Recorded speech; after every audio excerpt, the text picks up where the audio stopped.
Hello there, everybody, and welcome along to round 2 of 17 of the 2014 Super Cup season, as sponsored by UltraNet. Now, if you were with us 2 weeks ago, I think it's pretty much the general opinion that we had an absolutely fantastic debut round to the season. Askari Kantonen took both wins in our brand new Super Cup format, taking the full 50 points away with him. The question is, here in sunny Sepang, can anyone try and reel back the points differential?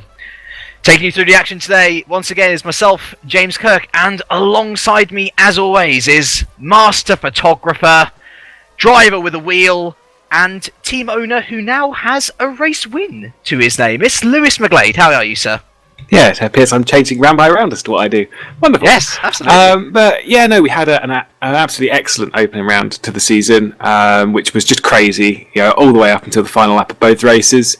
Always came back action-wise, and it just worked wonderfully. And hopefully we can repeat that. You know, this round and the 16 that we have left of the season, which includes this. I don't know. It's gonna be really good fun to see what's gonna go on. Askari Kantonen currently sitting fourth in the free practice session, so whether we'll be taking the double win today, we don't know. But yeah, the heat of Sepang is going to play interesting strategy wise with the tyres and the drivers. Well, absolutely. The paddock was filled with lots of in-jokes about the rather difficult weather conditions. I mean, we say difficult weather conditions. You look at the sun, you think, oh, wow, this is brilliant for Malaysia. We don't usually get a fully sunny round. But actually, because of the heat here, the tyres have been wearing out at a phenomenal rate. And as you say, the strategies, to see them play out is going to be really interesting. To remind the viewers at home, with our new format, we have a feature race followed by a sprint race, much akin to the GP2 series in real life. In the feature race, the drivers must use both sets of compound tyre, which they have been allocated, unless of course there is wet weather. So we've got the option compound tyre denoted by red markings and the prime compound tyre denoted by white. Now, we only had one stop last round, and the most successful strategy, it must be said, was the option tyre going onto the prime tyre. But I must wonder, with these weather conditions, it being so hot as it is, do you think we might actually see an extra stop in there? Because it's going to be tight, that's for sure. Well, I was talking to quite a lot of the drivers before this, as I do, and we're kind of looking at a complete opposite of that. Tyres will not last that long here. No. I think even some people might be stopping the sprint race because their tyres are just going off that much. But I think actually most drivers will be on the primes and one stop in the sprint race, but that's later on. I think we're looking at a 2 or a 3 stop strategy from most of the drivers on the grid for the feature race. Maybe just a few people on the grid will try and push that out to a 1 stop. But I think 2 and 3. Probably 2 stops the fastest, but some might go for 3 if they're really degrading tyres quickly. It's just the heat out there at the moment. We're looking at, in this session at the moment, 39 degrees Celsius track temperature. It's very hot out there. As hot as Formula Challenge, and let me tell you right now, racing in those conditions, not nice. Not nice at all. Yeah, that's why I sat out that round. Unless you've got a setup which is really actually tailored to the conditions. Actually, to be fair, I find it really interesting that you say that some people might have to one stop the sprint race, because with the sprint race you do have the choice of whether to go on the optional prime tyre. So the fact that the prime tyre may not last an entire sprint race, that's pretty damning, to be honest. And those who do have good tyre wear may find themselves in for a good haul of points. Yeah, as I'm saying, I kind of think that maybe some people might have to stop the sprint race later on, but I think the sprint race you'll see actually most people doing a no stop, but on the primes this time. Whereas last time we saw pretty much everyone on the options, excluding maybe a few people. So I think you're looking at primes for the sprint race, and I was hearing something a bit earlier on about how the options. Because there's a lot of thermal degrade on them, they're going off because of the heat, that some people are debating whether they're actually going to qualify on the primes or the options, and some are actually thinking of doing it on the primes. Well, we saw a couple of people do it last time out in Australia, and it must be said... Gagzella's doing it. Okay. Well, and also he's got a 10-place grid penalty. Yes, that is something we should go through. So we've got a couple of housekeeping things to go through. So first of all, from last round, in race 1, one of the major talking points was Alex Cooper supposedly not using the prime tyre. Now, as it turns out, we've had a look through log files and everything in R-Factor. Turns out that he did actually use the prime compound tyre. It was just a glitch in the system, which meant that we nor the viewers could see it. So he has escaped a penalty. He's come away from Australia with points, though not many, to be honest, and Simcraft really was one of the bigger disappointments from Australia. But in terms of going into this race, Kevin Siggy had a 20-second time penalty given to him in race 1 for avoidable contact. That's negligible. He didn't score any points anyway. As you say, Emmanuel Gagzella, I'm not sure which one it is. He's got a 10-place grid penalty for escaping and then re-qualifying in qualifying. Now that got him some good points in the end. I think we said at the time it was the right call. Yeah. Obviously suffering the repercussions now. He will be starting at maximum P11. And also Thomas Jacobs had contact in race 2, which means that he also has 10-place grid penalty to contend with. So we have our cars out on track right now. Cooper's the first. Cooper's the first, okay.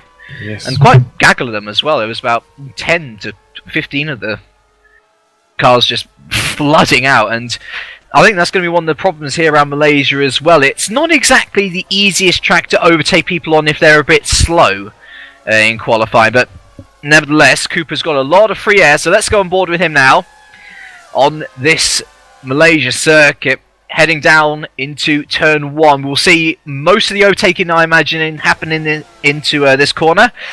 Long straight to get a slipstream. Want to keep it tight to the apex, then into this other apex, and then early on the power as possible. And there's yet another long piece of tarmac down to the next major braking zone into turn 4, about a second gear corner this, and then we head into what I would say is possibly one of the most difficult sectors on the calendar to absolutely nail. We have this mid-speed left-hand corner followed by another mid-speed right-hand corner. You've got to modulate the throttle hugely here to make sure you get the optimum speed and the optimum line. Then it's down 2 gears into this double right-hander. So easy to overshoot it and run wide, but Cooper taking it nicely. Also interesting to note that he's qualifying on the prime tyre here as he head up into this left-hander, which, he goes a little bit deep actually, so we'll be losing a bit of time there. Bit of wheel spin as we head into this difficult right-hand section actually. Sometimes it's very easy to go wide, but Cooper nails it pretty well actually. Heading down to the final sector, we've got this long left-hander into one of the most difficult braking zones on the calendar, I reckon. It's an uphill right-hand braking zone. Cooper traverses it well again though. Heading on to this long back straight before the final corner now. I'd imagine a lot of slipstreaming and a lot of overtaking to go on down here as well. And then the heaviest braking zone minus turn 1 on the calendar. And Cooper pits, interestingly. So obviously feeling that's not a good lap to start with. Well, really quickly, Manuel Gagzella spun on his lap down at turn 2, and just something that I'd like to point out very quickly. Philip Cullen goes P1 on the prime compound tyres, and the other people doing the primes is you've got Philip Cullen who's doing it. Manuel Gagzella's obviously on the primes. Tom Parker, Alex Cooper. There's a few people further down as well, which are all moving around because the wonderful time in the session. Florian Gaia. Christoph Lichtenstein. I noticed that Matt Richards was also doing it, who is filling in the TSA seat. Not sure how long that's going to be for. I think that's permanent, actually, from what I've heard. From what I have heard, it is as well, but he's only 1/10 off of his teammate on the hard compound tyre. Which bodes well for him, at least. Yeah, however, pole currently being held by Sven de Vries on the options, who was second both times out last, and wow, he was really gunning for that win. Yeah, both times, wasn't he? He had this wonderful strategy of letting the 2 guys in front of him, whoever they were, use up their tyres by battling, and he had just these late surges. Unfortunately, they came a bit too late. But you got to look at it in terms of points. It was a very successful round for De Vries. 40 points, currently sitting second in the table, 10 points behind Kantonen. And one would have to fancy the American here for a race win. He seems to be definitely one of the front runners, and well, can't really count him out, can you? No, but the races, as we've seen, are interesting. They go all over the place, and when you've got the mixed strategy in qualifying, as we've got at the moment, with the primes and the options, and actually to shout out prime-wise, Tom Parker, the highest of the primes, in 5th, only 8/10 off of P1. You know, the split strategy-wise is going to be very impressive to see which strategy is the best in the race. You know, talking temperature-wise, you look at it on track at the moment, it's 42 degrees track temperature out there. It's very, very hot. Hotter than yesterday. Indeed. And Manuel Gagzella jumps up into second position on the primes, 1/10 of Sven de Vries's time. This is what I was talking about. With the option tyres, you can only really do 1 or 2 laps before they've dropped off, whereas the primes you can keep going pretty much all session long. They will, you know, they'll hold out. So this is what we're seeing in qualifying, is the split strategy. That's a mighty time from Gagzella, isn't it? Indeed. 1/10 off on the prime tyre. We'd imagine what the prime tyre is going to be 5/10 off, I guess, on a low fuel lap. Possibly. I mean, this is the thing, is that in the race, I think what you'll see from these people who are currently qualifying on the primes is they'll do a prime stint early on, and then they'll try and do a really short option stint, and then go back to the primes, because the options will only last a few laps here before they drop off because of thermal degradation. So then we'll be moving over onto the primes, because the primes will hold out that distance, and that's what we're seeing here in qualifying already. The options just aren't lasting that long, because by the time you're on a hot lap, by the time you've got them round to the final couple of turns, you're just understeering all over the place because the car's just not there for you. The tyres aren't there. Of course, the problem with Gagzella, of course, is that he has got a 10th place. So it doesn't really matter how well he does here. He's not going to be up there at all. And actually, talking of being up there, one person who was up there last round in Australia was Philip Pushka for PB Racing, and he's not here as of yet, which could be bad. He currently sits P5 in the championship. He's not, he's 25 points off Canton, but still, he was the guy who got pole position yesterday, and to see him not here is slightly worrying, to be honest, for his championship chances. As Alex Cooper goes P2 on the prime compound as well. He is within 1/10 of Sven de Vries, so Sven better find some more time somewhere, otherwise his pole position is in serious worry. Yeah, that's a good time from Cooper. I'm not really sure what's happening with Pushka, but nevertheless he is not here, and you kind of think that's going to hurt his chances in the championship unless he magically appears in the races. But yeah, it's not looking good for Pushka at the moment.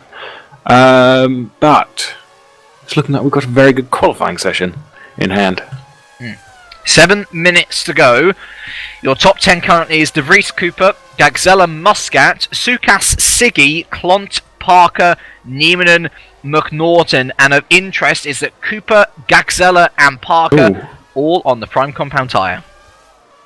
Oh, Siggy's just made a mistake. Okay, I saw that Kevin Siggy had just improved on pole in the first sector, but made a mistake coming into 5. So that's that lap gone. I must ask you, do you think Malaysia's going to be the story of the revenge of the teams that disappointed last summer in Australia? Because we were expecting Positive and Simcraft to be right up there at this stage, but they had such poor rounds. We had Simcraft scoring 4 or 5 points. Positive, did they even score? I don't think they did. I don't think they did. No, they had a pretty poor round because Siggy, being their fastest driver, had a few mistakes. Sven de Vries improving on his time and getting a little bit of traffic as he heads through turn 10, if I remember correctly. Cool.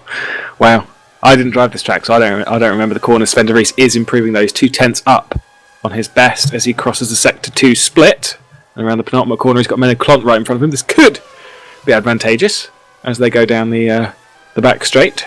So Sven de Vries, there we go then, could be organised. But is this going to be an improvement for Sven de Vries? One would assume. Let's have a look, shall we? Menno Clont's been pretty generous with his slipstream, hasn't he? Can Sven de Vries extend his lead? Yes, he can, but only by 1/10. Lost some time in that final sector, despite the slipstream from Clont. And he's going to go around on another lap to try and see if he can improve. He's got 5 minutes to do so. Gaxella improving in the first sector. He's about 400ths up on the primes in the first sector on Sven de Vries's time.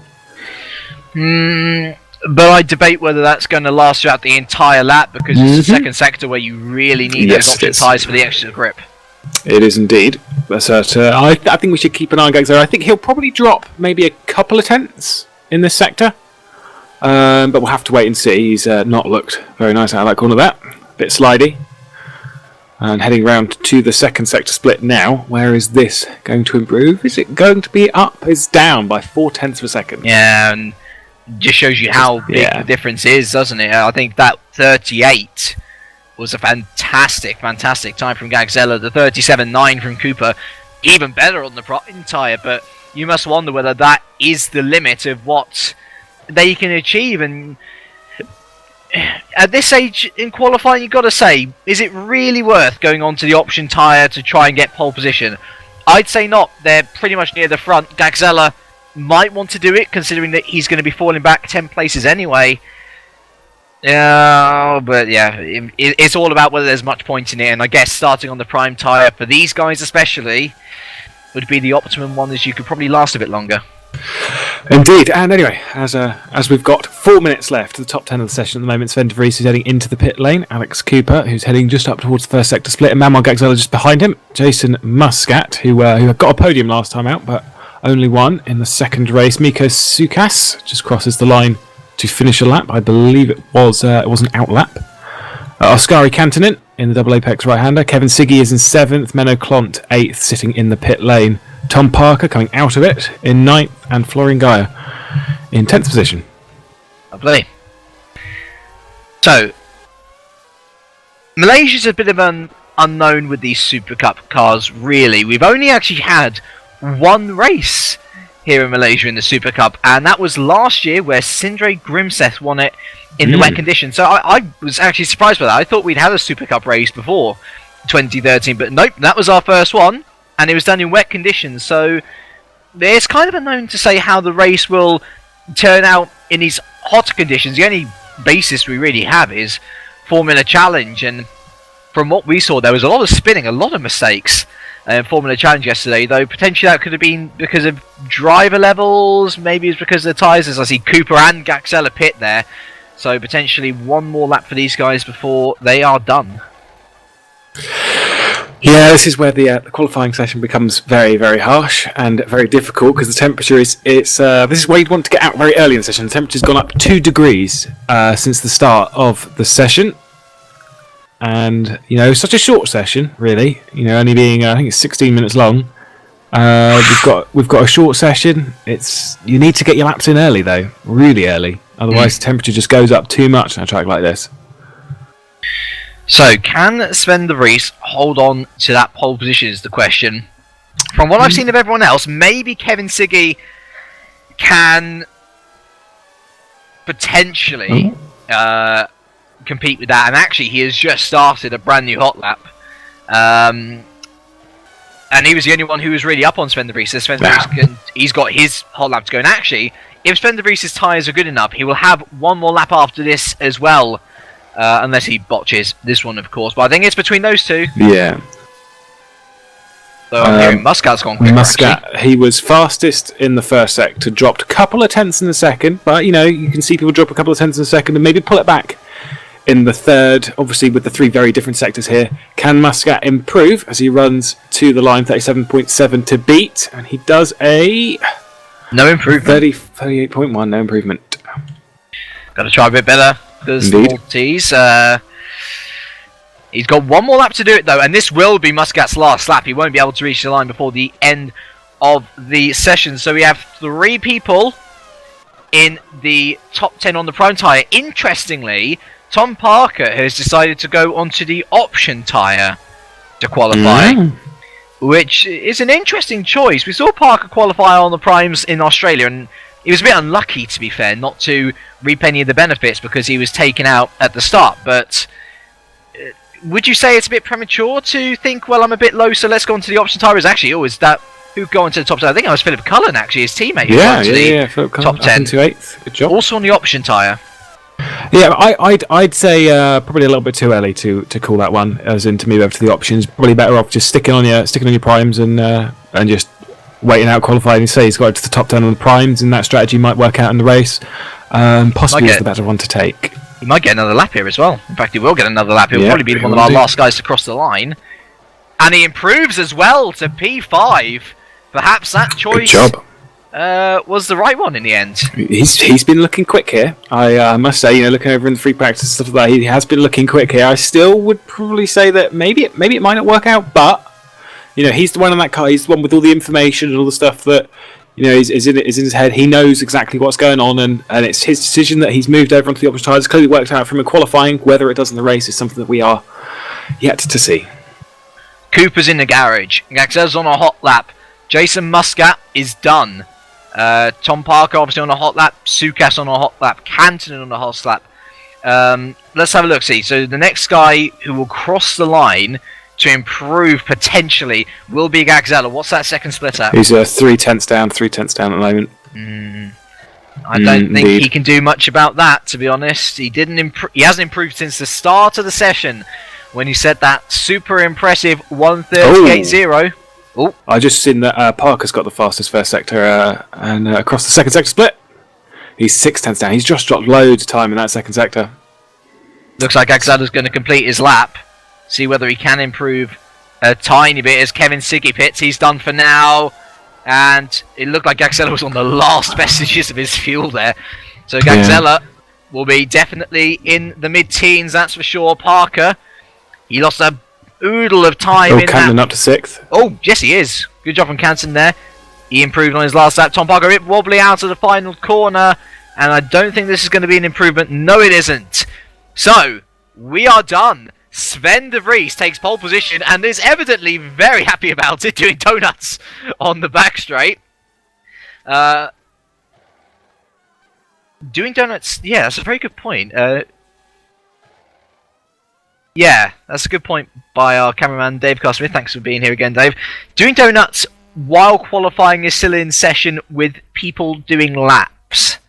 Slightly dangerous, wouldn't you say? Yeah, I mean, if you really wanted to go do donuts, you could have gone down to turn 1 and done it there. Yes. Past everyone's laps, because that's in a safe location, past everyone who doing their laps, so probably that would have been a better choice. But nevertheless, Sven de Vries on pole position for the second round of the UltraNet Supercup season. Here's something. The top 16 covered by a second. That's a tight grid. And once again proves how close they all are. Very, very interesting to see Philip Pushka not here. He will be evidently losing plenty of points, no doubt, to his championship rivals. But let's just go through the top 10. So we've got De Vries followed by Cooper and Gaxella, both on the prime tyres. Then it's Muscat, Parker, Canton and Sukas, Siggy, Tapper and Philip Cullen rounding out the top 10. That said though, Gaxella has a 10th place grid penalty. He will be starting P13, and that moves Menno Klont up into 10th, therefore. Yeah, I was also told that the top 26 were in 2 seconds. So you say tight grid, it's still tight all the way down towards the back, and yeah, it's a lovely grid that we've got at the moment. The mix of strategy and going into the race, we're not really sure what's going to happen, and this is going to be good. I think it's one of those points which is really. There's plenty of points which made Australia so good. Of course, we had the change in our format with 2 races, but I think what really helps is this close, tightly packed grid. I mean, the grid was covered by, say, as much as 4 seconds, I'd be tempted to say, last season. And this season, we've got every single driver within 2 seconds of each other. How competitive is that? It's very, very impressive, and this is what made Supercup last round in Australia so good. Was this tight grid, and this is what making it looking exciting. On the build up to the first round, the build up to the season, that we've got a season that looks very close, and what we're being treated to is that season before us. We've got this nice tight grid. Second round of the season, and I'm just saying, I want this to stay as it is, nice and close all the way until the final round of the season. And Oh, I think we're going to get it. It just, you get that feeling about this, that we're going to have this all the way up until the end of the season, and what we're getting is a fantastic season to watch. I must say that was the one thing we were most worried about. I think, can any of the other rounds live up to the hype of Australia? We certainly hope so, because Australia was brilliant. I think most people would agree with that. But let us wait and see. The grid was definitely closer than last time. So let's actually count how many drivers aren't here. So we're not driving, and Simrace TV certainly isn't driving. So that means we have 29 cars on the grid from a 32 car grid. Am I correct? Or a 31 car grid, 32 car grid. Yes. 30 car grid even. 30 car grid. Because there we go. the last number is 31 because 30 is very 15. Unlucky. Yes. So we're missing just Philip Pushka then. Indeed. That's a pretty good attendance. Well, you'd imagine a very good attendance would be everyone turning up like last time, but I certainly hope it's not disconnection issues. Actually, I don't know, what would be worse, disconnection issues or genuinely not turning up because you weren't competitive enough or for other reasons? It just baffles me why. Which is worse? Yeah. Disconnection. Purely for the fact of when you're not turning up, as I could talk, Formula Challenge last time. Yes. When you're not turning up to the event and you're not going to turn up to the event, you don't do practice or anything like that. When you get a disconnection, you might have done 300, 400, 500 laps practice on build up to the event, and then it comes to race day, you're all there, you've qualified, and you just disconnected from the race, disconnected from a qualifying session. It's just the most horrible feeling. It's kind of like being at a race event where you've got someone, same Formula One, you've got Lewis Hamilton leading by a large margin, and then the car just dies. It's just the worst. It certainly is. What isn't the worst is hopefully the two races that we have up ahead for you. A 32 lap feature race with at least one change in tyre compounds, followed by an 18 lap sprint race with our fabled 6 to 10 reverse grid. We only got the number 6 last time out, but it still provided a good load of entertainment. Hopefully we'll have a bigger number for this time to give those smaller guys a chance. And actually, to be fair, I think the sprint race worked very well last time around, because we saw both Mia Zurichs getting into the top 10, for example, and we wouldn't expect really Mia Zurich to have been there, and yet there they were, getting points for their team, and Niemanen currently sits 10th in the championship, actually.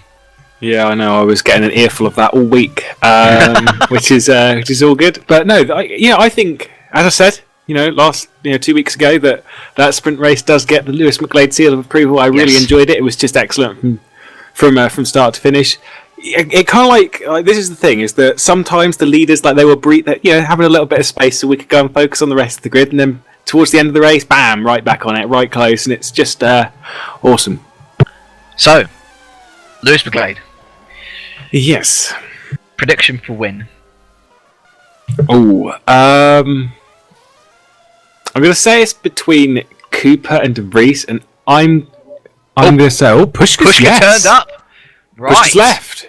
Pushka's left. No. Tom Parker. Okay, if he can get back in, then he'll probably be starting from the pit lane, bearing in mind time. If he can, which is a shame that he wouldn't be able to, but he'll be starting from the back either way. There is a sense of camaraderie about the Supercup drivers. We're possibly going to have a wait for, I'd say, a minute or so. Pushka's back in. Okay, please. Let's hold out. Come on, Pushka. You can still start on the grid. You can still start from P30 if you stay here. That was cutting it close. We have Pushka here, but he has got a hell of a job on his hands now to go from P30 to an even respect. I mean, it's not even like Formula Challenge where you'd say, P15 to P20. That's a great range to be in. He has to gain 20 positions to even be in with a chance of getting the reverse grid. Long race though. And, long race, yes. And we've seen strategy plays into it this race, so and he's starting on the prime tyre as well. Yeah. But about winner, as we said, I am going to go with Cooper. I'm going to back my buddy De Vries. Okay, I would like De Vries to win because he got so close to it last Yes, and he's been very quiet. Well, he's not been quietly confident for sure. He's been going about, oh, look how fast I am this week. And to be honest, I think this might be his moment if he can maintain the sort of form which he's been in of recent times. So it's Sven De Vries then on pole position for Satellite Racing. Funnily enough, Satellite Racing's first ever pole position in the Super Cup. Can Sven De Vries take Satellite's first ever win? Can he do what Ryan Walker couldn't do last season? Alex Cooper starts in second position, impressively on the prime tyre. He's here to make amends for a pretty poor Australia. Jason Muscat is the lead Adonis in P3, with Tom Parker, the lead F8, in P4. A much better effort on a different set of tyres for him this time around. Oskari Kansanen, championship leader by 10 points, is in P5, with Mikko Sukas currently P4 in the championship, P6. Kevin Siggy, also out to make amends for last time out, is P7 for Positive, with Dowie Tapper in P8 for Street Fighter. Philip Cullen is P9 for FA, and rounding out the top 10 is Menno Klont for Multiforce. We then have Yuri Ogiano, P11 for Scuderia Basilia, with Florian Gaia starting P12, also on the prime tyres like his teammate. Then we have the two Storms, Emmanuel Gaxella, after his 10th place grid penalty, starting P13 on the primes, with teammate Adrian McNaughton, P14, starting on the option tyre. Ari Nieminen starts P15 for Mia Zurich, with Maurice Brackhan, P16 for PB. Bart de Vos, 2011 Supercup champion, is starting P17 for Waters Automotive in his first race of the season, with Balash Remnick starting P18 for Positive. Patrick Gatewood starts P19 for Multiforce, followed by Mikko Jakinen, who rounds out the top 20, for Scuderia Basilia. We then have Steve Alloy for Waters Automotive, P21 with Mike Bell, P22 for Mizurek. Watch out for him, he's usually very good with his tyres. We then have Dan Rousseau for P23, also on the options, with Matt Richards making his debut for TSA Racing on the prime compound tyres in P24. Brandon Warren starts P25 for Satellite on the prime compound tyres, with Christoph Lichtenstein also on the primes in P26. Martin O'Connor starts P27 on the prime option tyres for Centurion, with Andreas Waters P28 on the options. Thomas Jacobs, after his 10th place grid penalty, starts P29 on the options for the 6-axis Racing. And rounding out the grid, 5th in the championship, Philip Pushka, missed qualifying. He's starting on the primes. His tyre wear was pretty bad in Australia. Let's see what he can do here in Sepang. Yeah, about Matt Richards as to why he's quite low. I mean, he had decent pace building up to the event. I was whispered before this race event that in qualifying he had the wrong toe settings on his car, so that's why the car's not been feeling so good. So maybe he get used to it and pull himself back. But Sven De Vries, pole position, this is going to be awesome. We now await the 5 lights here to get race 3 of the season underway. We have 1, 2, 3, 4, 5 lights, and here in Sepang, we are go, go, go, and it's a decent start from De Vries. Speed bogs down, and Cooper's got a great start. Muscat, they're on the inside, and big crash. Massive crash in the back there. I'm not sure who's involved, but Muscat has, is it not Muscat? It's Canton who's done it. Grosjean going to turn 1, bit of contact. Cooper sliding into the back of Canton, and amazingly, Sven De Vries still holds the lead, heading through turn 2. The two Adonises are line astern. Kevin Siggy's had a good start, he's up to P6. Mikko Sukas up to P5. Menno Klont up to P8. Tom Parker, terrible start, he's down to P7. Emmanuel Gaxella up to P10. And heading into turn 4, we have a couple of people line astern. Tom Parker taking Kevin Siggy. He's been shuffled down to P9 and could be under threat from Emmanuel Gaxella. Nope, he is keeping that. Just getting who is Yuri Ogiano was caught in the issues. Patrick Gatewood's missing front wing. I think Ogiano's out. Philip Cullen having problems. Matt Richards was caught in there as well. Lichtenstein missing a front wing. Well, that was quite an exciting start. Yeah, Tom Parker on Dowie Tapper. Yeah. And Tom Parker's moved himself up into 7th. But just a quick shout out to that start from Oskari Kantanen. That was very impressive. That was a great start. Maybe not down to turn 1, but that was Oscar style from last season. Credit to you. Yeah, absolutely. I was surprised that through it all, Sven De Vries was able to retain the lead as we head on to the back straight now. And actually, to be fair, Sven De Vries has got quite a nice gap as well. You'd think that he might be doing a Ranieri where he's got a longer first gear to benefit him in the race, but obviously it let him down a bit at the start. Nevertheless, though, he does lead here on lap 1 with Jason Muscat P2, Ascari Canton in P3, Alex Cooper and Miko Sukas going side by side for P4. Let's keep with this battle now. Sukas had the slipstream, he's pulled out to the outside, he's ahead of Cooper on the straight, and nicely done around the outside. Cooper's prime compound tyres starting to slow him up in the race here, but that's not what they're for. They're for longevity. Yeah, Gagzella into the pits. I was just told that Gagzella and Siggy had a crash, and now Gagzella's down in P25. Just a quick update on Philip Pushka starting from the back, currently running in 17th after one complete lap. That's a gain of 13 positions, and I think our German friend will be very happy with that. Who won't be happy is Kevin Siggy. He was complaining time and time again throughout the Australia event, and to see him down in P17 now after a decent qualifying, I don't think our Austrian friend here will be the happiest. Right, so it was a mistake from Gagzella as well, outbraking himself, and so Kevin Siggy got a bit of a challenge on his hands now. He's stuck in between the two Centurions, and he's going to have to put on a real show to be able to find himself in the points once again.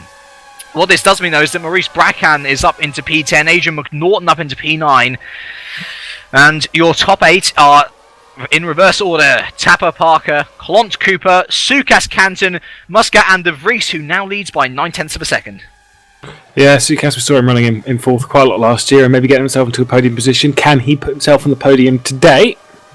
It's going to take a bit of a push. Canton's gone a little bit wide, and whether that'll give Sukas a nice run off of the final turn, we'll just have to wait and see.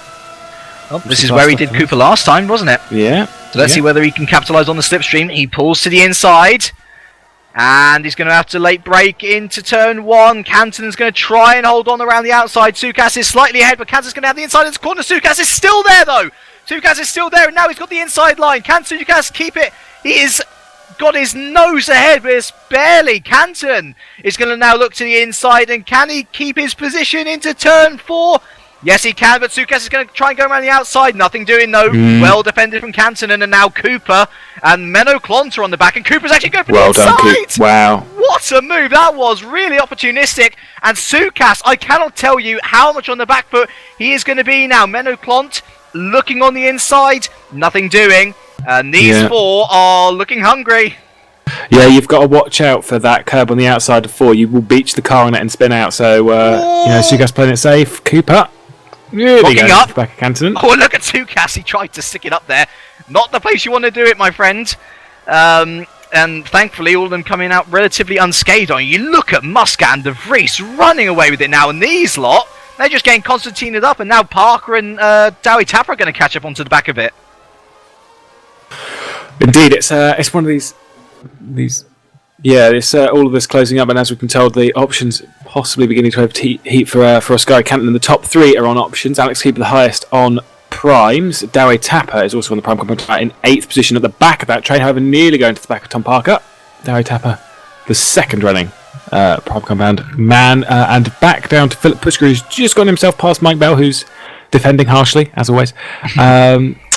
But Pushka is trying to get himself into the points positions already, and hopefully strategy-wise he can put himself further up and into a decent position for race 2. As I say, it was tyre wear which was his main problem last time. I wonder whether he's rectified it. Look at this, P3 to P8, all in one nice little gaggle of geese, and you'd imagine that if this stays the same for a few more laps, there might be some edginess starting to eke out of these drivers' moves. Meanwhile, up at the front, Sven de Vries is loving this. 1.2 seconds clear of Muscat, and Muscat himself is 2.3 clear of teammate Kantonen. So these 3 in lovely clean air. Not much need to really destroy their tyres. Oh, look here, Alex Cooper really hounding the back of Ascari Kantonen. He almost outbroke himself into this corner last time. Not doing that. Oh. He does hit the back of Canton. Look at Sukas! Look at Sukas! What a move that was! He was so opportunistic, a sneaky squirrel. And Alex Cooper is going to go around the outside. How on earth did they manage to stay out of contact there? Cooper well defending. Yeah, that was it was a bit unfortunate for Cooper going to the back of Cantonen. Just Cantonen a little bit slow off the corner, slower than he thought. I think this is the thing that we saw back in Australia. The leader flying off for a bit and then being dragged back. And Sven was very, very good in his tyres last time, as we can't forget that. Parker! Yeah, indeed. That was close. And Parker actually does take P6 from Menno Klont, though. Menno Klont isn't happy about that. He's going to try and take that P6 back. And we've also got Miko Sukas on Alex Cooper. What is going to happen into turn 1 here? Sukas is going to try around the outside. Oh, he's got the inside, and this should be moved on. Alex Cooper well defends again. And you can't really put the old dog down, can you? Alex Cooper just about holding on. Though Sukas is staying with him. Meanwhile, behind, Menno Klont has retaken P6, though. Here we go, up into turn 4 now. Alex Cooper manages to maintain people. But look behind, Menno Klont was under threat from Tom Parker. Then, a little bit of a tank slapper from Dawe Tapper, who falls a little bit back now. But we've got two major battles here, and it must be said, Oskari Kansanen really capitalising on this now. He doesn't have to worry too much, but supposedly his tyre wear is worse. And, I mean, look, you can see there, Alex Cooper instantly reading him in through that double right-hander. Yeah, I mean, we've got a nice close group there at the moment, which it's going to be kind of uncomfortable for some of the people on the opposite tyres, but the tyres are overheating. We're currently running at 43 degrees track temperature. That is almost 10 more than the ambient, so it's very hot track-wise, and that's because we've got many cars out on track and all fighting each other, and it's just going to drive that temperature up. Alex Cooper nearly Sergio Perez it. Well, he would have Sergio Perez did if he had a chance for the win. I'm not sure that he's going to be looking at it for the moment. Says, here we go, Miko Sukas. He's going to look to the inside now of the final turn here at the Sepang circuit. He's going to sick it up there, isn't he? But Alex Cooper, desperate to keep the position, stays ahead, but just Oskari Kansanen was really slow through that corner, and that's, if anything, misplaced Cooper, who's now under attack fully from Sukas. Once again in the background, Tapper under attack from Parker. Sukas is passed on the straight, and he is well ahead of Cooper going into turn 1. And Menno Klont, he's in for a bit of the action as well. The Dutchman tries around the outside, has to fall in behind really though. And now it's Miko Sukas who's going to be tasked with trying to get past the Finn, Oskari Kansanen. Yep, it's I kind of think that Kansanen may be holding these people back, as Sukas had a little look but doesn't make a move. 1.8 seconds is the gap between the lead. It's close back in the last two sectors, but I think it's sector 2 where Sven de Vries is really making some headway. But Sukas is right on the back of Kansanen, probably looking for a move. Alex Cooper though, Alex Cooper. No. Yeah, I think they're all just very, very close. The problem is, whoever is behind Kansanen is ultimately going to be absolutely misplaced for the next corner if Kansanen defends well enough. Because, I mean, you look here, Kansanen is pretty slow through that corner. Oh, a little bit. Good save, a little bit of a tank slapper there from the Finn. Miko Sukas well aware to it.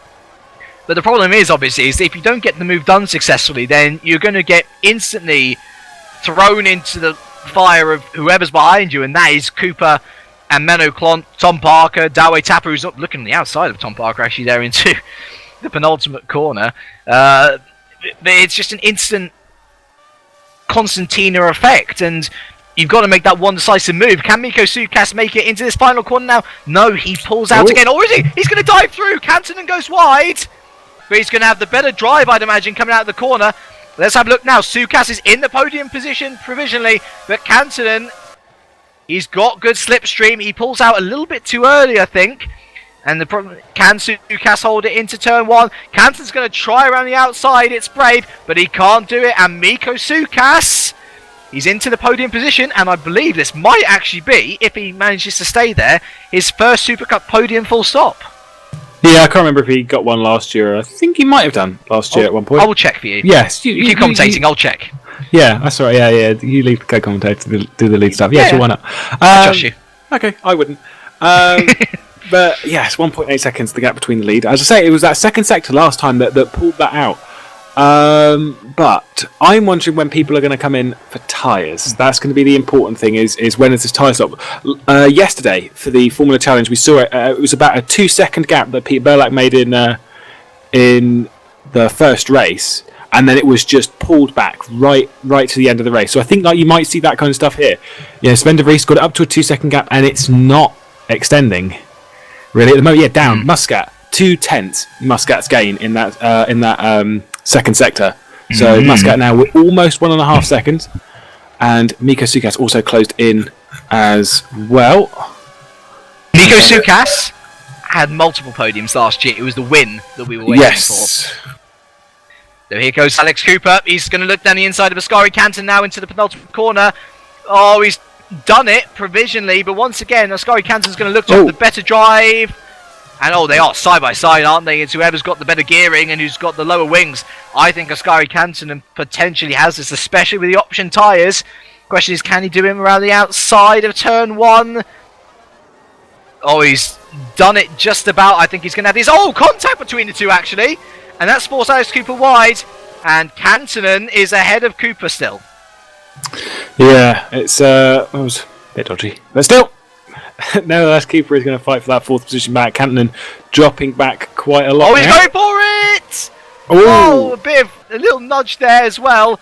And Alex Cooper is past Canton and he's falling back now. And there's Menno Klont there looking to pick up some pieces. Yeah, that's Menno Klont's in a very nice position, yeah. Yeah, Cantonen really took that right-hander terribly. And Menno took that right-hander terribly as well. So that was exactly the same. Yeah, Menno's running a very nice position. Topaka! Oh my gosh, that was scary. That was a dive bomb. He's done it. He's done a Matthew Williams, hasn't he? Yeah, that was one hell of a dive bomb there. That's a Matthew Williams classic there. And thankfully, actually, Tom Parker was able to save it. So well done to Tom for being able to get it stopped in time.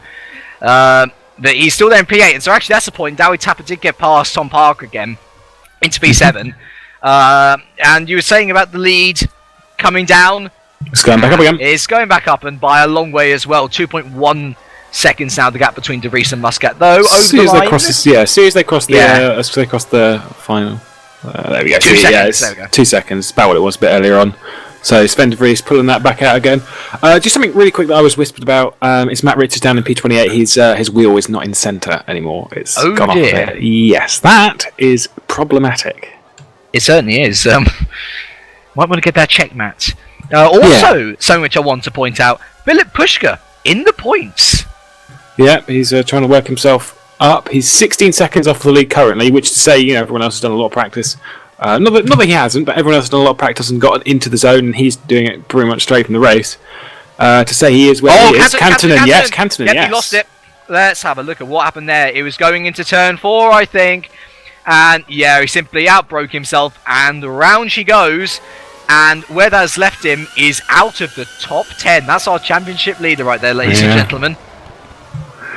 It's pretty big shame for Ascari Canton, but those tyres probably just going off a bit too far. And I think you could see some of these option drivers coming in pretty soon in the considerations to where their tyres are sort of leading. Let's have a look at what Sven De Vries is. Yes, Sven De Vries is actually looking pretty good on these tyres. He's consistently been going a little bit faster, running around the same kind of times, and he's just looking good. Well, lap 9 of 32 here we're on. We're imagining that the one-stoppers, if there are any out there, will easily be getting to the likes of lap 14 or so, definitely into the teens before they head on to the prime tyres. Two-stoppers, I'd imagine it'd be option prime option or option prime. So we'd imagine, maybe lap 10, so around this lap probably as well. Tom Parker there in the background, sorry. He's on the inside of Dowie Tapper and they're going side by side, quite literally as well. And down to turn 1, the advantage Tom Parker has is that he is in the slipstream of Menno Klont. Can he do it around the outside? Oh, no, he can't. There's a bit of contact there with Dowie Tapper as well, who is Dutch. And I'm making sure that he is called Dutch because that is his country, sorry. Yes. It's really close between these two, actually. Tom Parker is right over the back of him, though. And remember, Dowie Tapper is on the prime compound tyres as well, so he's doing pretty well to stay with Tom. Tom's going to try on the outside of turn 4. And a tank slap from Dowie Tapper leaves him vulnerable. And into turn 5 goes Tom Parker into P6.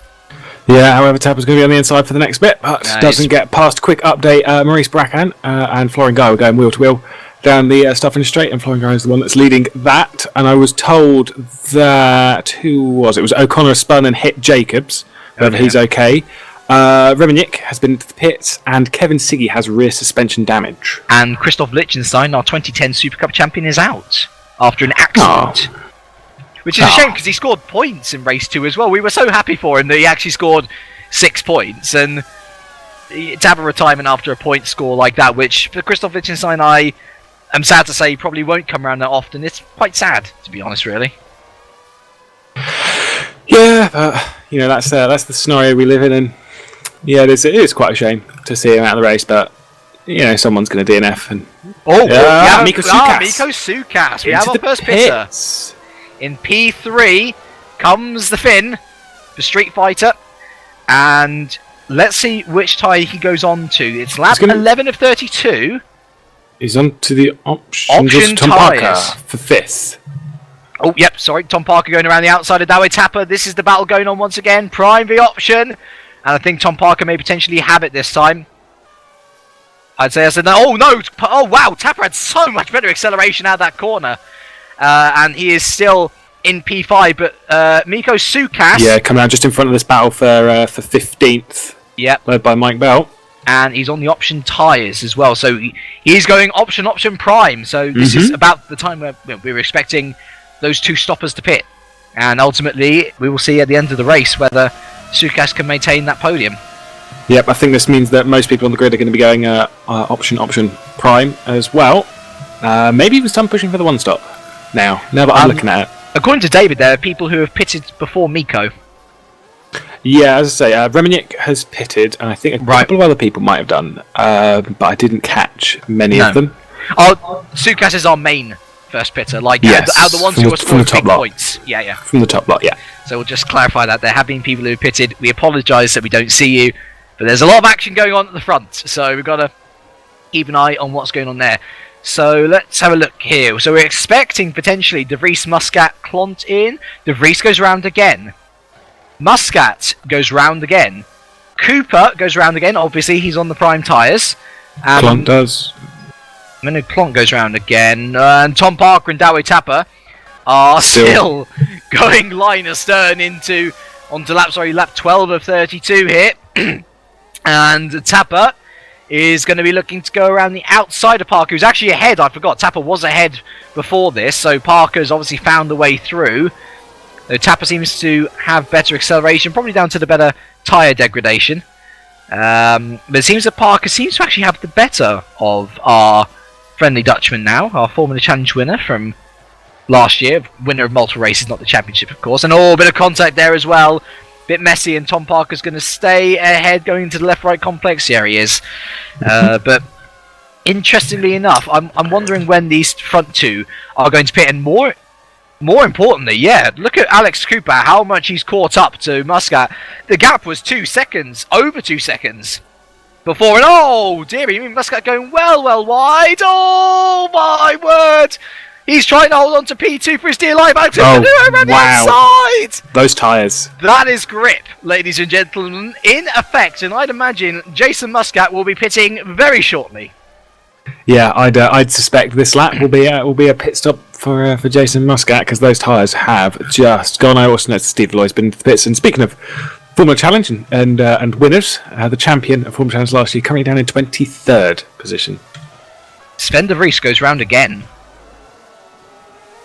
Jason Muscat goes round again. What? With those tyres? Is he trying to? He might be trying to one stop. He might be trying to one stop. Might be. But Tom Parker's in. Maurice Braccan's in. Right, so we have Braccan and Tom Parker both in. Oh no, not Tom Parker. Philip Pushka Cullen. Pushka on the back of Oskari Kantonen. Blimey. Wow, that's some progress. That is from progress. Pushka. Wow. Into the top 10 from P30. GG, I think is the correct saying. That would be a very GG scenario. Yes. Awesome sauce. Nevertheless, I mean, look how much Cooper has pulled away from Muscat now in the case of one lap. I'm really wondering why Jason is continuing around again. What did I say? We were expecting potential one-stoppers to be in around the 14 to 15 lap point. It's lap 13 now, so it's not too far-fetched to say that Muscat can make it to the end on the prime tyres. But still, he's losing a lot of time this lap. Yeah, I think looking at it, most people are going to be one-stopping, and so he's pushing to go that far. It does look like it's a very one-stoppy race at the moment, which is quite impressive, to be honest. That's a chunk. Menno Clont lagging out all over the track. That scared me. Oh, he's well off. He's well off. Look at it. Yeah. Oh man, he's well off into P9. Where's Miko Sukas? Oh, Miko Sukas is, I think... Yeah, he's well behind, but Plont has to pit again. That was a very good result Plont was looking at. Muscat into the pits. Sven de Vries into the pits. Our race leader into the pits. So Alex Cooper on the prime tyre will go round again. We're expecting him to come in potentially around laps 17 to 18, maybe 19. Parker stays out on the option, and Tapper, of course, stays out. He's on the prime tyre. Gaia goes round again. He's on the prime tyre. Cantonen stays out, interestingly enough, and he's being overtaken by Philip Pushka into turn 1. And Philip Pushka is into P5. Wonderful. Let's go. Let's actually look here at Sven de Vries, who's come out in P7. Look how close Miko Sukas is. But he's on the option. He has to stop again. Yeah, that is the interesting thing, that Miko Sukas has gone for the for a 2-stop strategy. Clearly, his tyre wear is not as good, which I don't think was actually the case last year. I think he had pretty good tyre wear in comparison to in comparison to the top line. That's why he pushed himself up to the podium positions a couple of times. He's having to pit again. Is Miko Sukas? However, Sven de Vries does not. Dawe Tapper's gotten past Tom Parker again while we were looking at where de Vries came out. Where's Muscat come out, by the way? Muscat's come out in P10 behind Jakinen and Sukas. So it's going to be really interesting to see where Sukas ends up at the end of it. Oh, Tom Parker is very wide there. I think Tom Parker's tyres have gone as well. And Dawe Tapper, I think, is looking at a pre-secure P2 here for the moment. Of course, himself and Cooper both have to pit. And pitting takes about, 18 seconds, 20 seconds or so? I think an pit stop is 7 to 8 seconds generally when you're putting in fuel. And Tom Parker into the pits. But going into the pit lane, that's actually probably going to be about 20, 25 all the way travel down the pit lane. Yeah. Tapper goes around again. P2, Parker in. Florian Gaia comes through to inherit P3. And Philip Pushka into P4. Progress! Indeed. Askari Cantonen in our championship leader. And let's actually have a look at what tyres these guys are going on to. So, Parker onto the prime. Cantonen onto the prime. And it's just we thought, here we go, Sven de Vries. Sorry, Miko Sukas, he's got past Sven de Vries into turn 1. Yeah. Yes, he has. And, I would imagine Sven de Vries has let that happen because clearly Sukas is on the faster tyre. And clearly he's got to pit again. But the question is, can Sukas pull away a 20-25? McNaughton and Parker. McNaughton's pitted, and them two are fighting, I think. McNaughton has definitely pitted. He started on the option, didn't he? Yeah, so they're both fighting for position, legit. So McNaughton's had a hugely successful stint, hasn't he? Yeah, that's very impressive for McNaughton. He was looking fast, wasn't he? He was definitely one of the faster ones in open practice. Yeah, he had a lot shorter time in the pit lane, so I'm assuming he might not have taken on as much fuel as everyone else or whatnot. But he had a much shorter time in the pit lane. It was only 23 seconds that he was travelling through the pit lane, whereas everyone else is looking at 25, 26. So it's quite a hefty time difference between a lot. Let's hope he hasn't done a Tapper. Yes. Cooper pits on lap 15. That's early. Very early. And Dawe Tapper then will go through to lead our race. Florian Gaia goes through again. I'm interested to see what compounded tyre Cooper goes on to. Prime. Cooper has to stop again. Yes, that's interesting. Unless we have the same glitch as last time. Okay. Right, that's his plan. So, prime option for Alex Cooper. Very interesting. I thought he was going to be in with a chance of a podium or a win here at least. Maybe not. And he's come out ahead of Sven actually. But I'd imagine that's because Sven, Sven had to put more fuel in. Sven that's a good point. Sven doesn't have to pit again. Sven had a bad last bit on the option tyre because Cooper gained buckets of time to him in that final bit. And I think that Sven de Vries, especially with Cooper having to pit again, will probably fall behind. Yeah. Cooper so I'm going to think that Cooper is definitely 2-stopping. Okay, we know that. McNaughton, I think McNaughton's possibly 2-stopping. What lap did he pit on though? That's the question. I think he pitted on lap 13, 14. Yeah, he only pitted on lap 13, but I don't think he's put enough fuel in. So I think he could probably be travelling down to pit lane, towards the end of the race. So I think he might be 2-stopping. Tom Parker is right in the back of that car though, right Oh, up he the is. storm. So yeah, they've both gotten past Brandon Warren though. So yeah, Brandon Warren, who's yet to pit, I think. yes, Brandon Warren is yet to pit. Tapper goes round again, and Gaia goes round again. This Tapping is up to lap Waters. Yeah, this is what we were thinking was going to happen with the prime tyres, getting to lap 17, 18, 19, and they are on lap 17 now. Philip Pushka goes round again. Look at this. Philip Pushka's on the 8 podium. seconds. Yeah, and only 8 seconds off the lead. That's incredible. Excellent. Absolutely. Stuff from German. If he manages to rescue a podium from P40, like 30. drive of the season, there's going to be no other way unless someone comes from the back of the grid to win. I mean, that's a fantastic effort.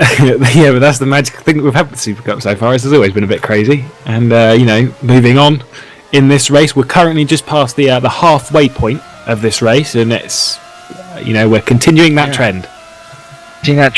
Not exactly as exciting battles for the lead necessarily, but the strategy's playing out here. Really interesting to see where everyone's ending up and where everyone will end up. We've got multiple different strategies here. Some two-stopping, some one-stopping. Some who may think they can one-stop and might end up having to two-stop at the end of it all. Yeah, it's all dependent on whether this two-stop strategy that Cooper's doing is going to come back to him later on in the race. Whether we'll see him closing up as quick, as he might do, towards the end of the race. We're seeing that on the prime tyres, he's quick. How quick is he on the options? We're currently running, but we're still running at 43 degrees track temperature, so it's not gone up. It's just whether he can pull that together. Oh, we're going in. Tapper's in. And is Gaia going in as well? No, Gaia's going to go round again. So Gaia now will lead his first ever it's not his first Super Cup race, of course, but he's going to lead the race for the first time. Dawi Tapper, as expected, onto the prime compound tyres, and I imagine he's going to be one to look out for. Sorry, option tyre. The thing that I would point out very Pushka in as well, sorry. Pushka in as well. Tapper, Pushka in as well, as you say. But the thing with Dawi Tapper, he's pitted just over halfway, so either the options are lasting just as long as the primes, or he's having a problem. No, but look where he is. Right behind Jason Muscat, and he's on the lower fuel, and he's on the better tyre. He's one to look out for. So then, Gaia leads from Cooper. It's a Simcraft 1-2. One of them has to pit. One of them has to pit again. Sukas is in P3. We reckon he's going to the end. Sven de Vries, P4. We reckon... Actually, no, sorry. Miko Sukas has to pit again as well, doesn't he? Sven de Vries, therefore, is looking pretty good. He's 12.3 off Gaia's lead. And we don't think he's pitting again.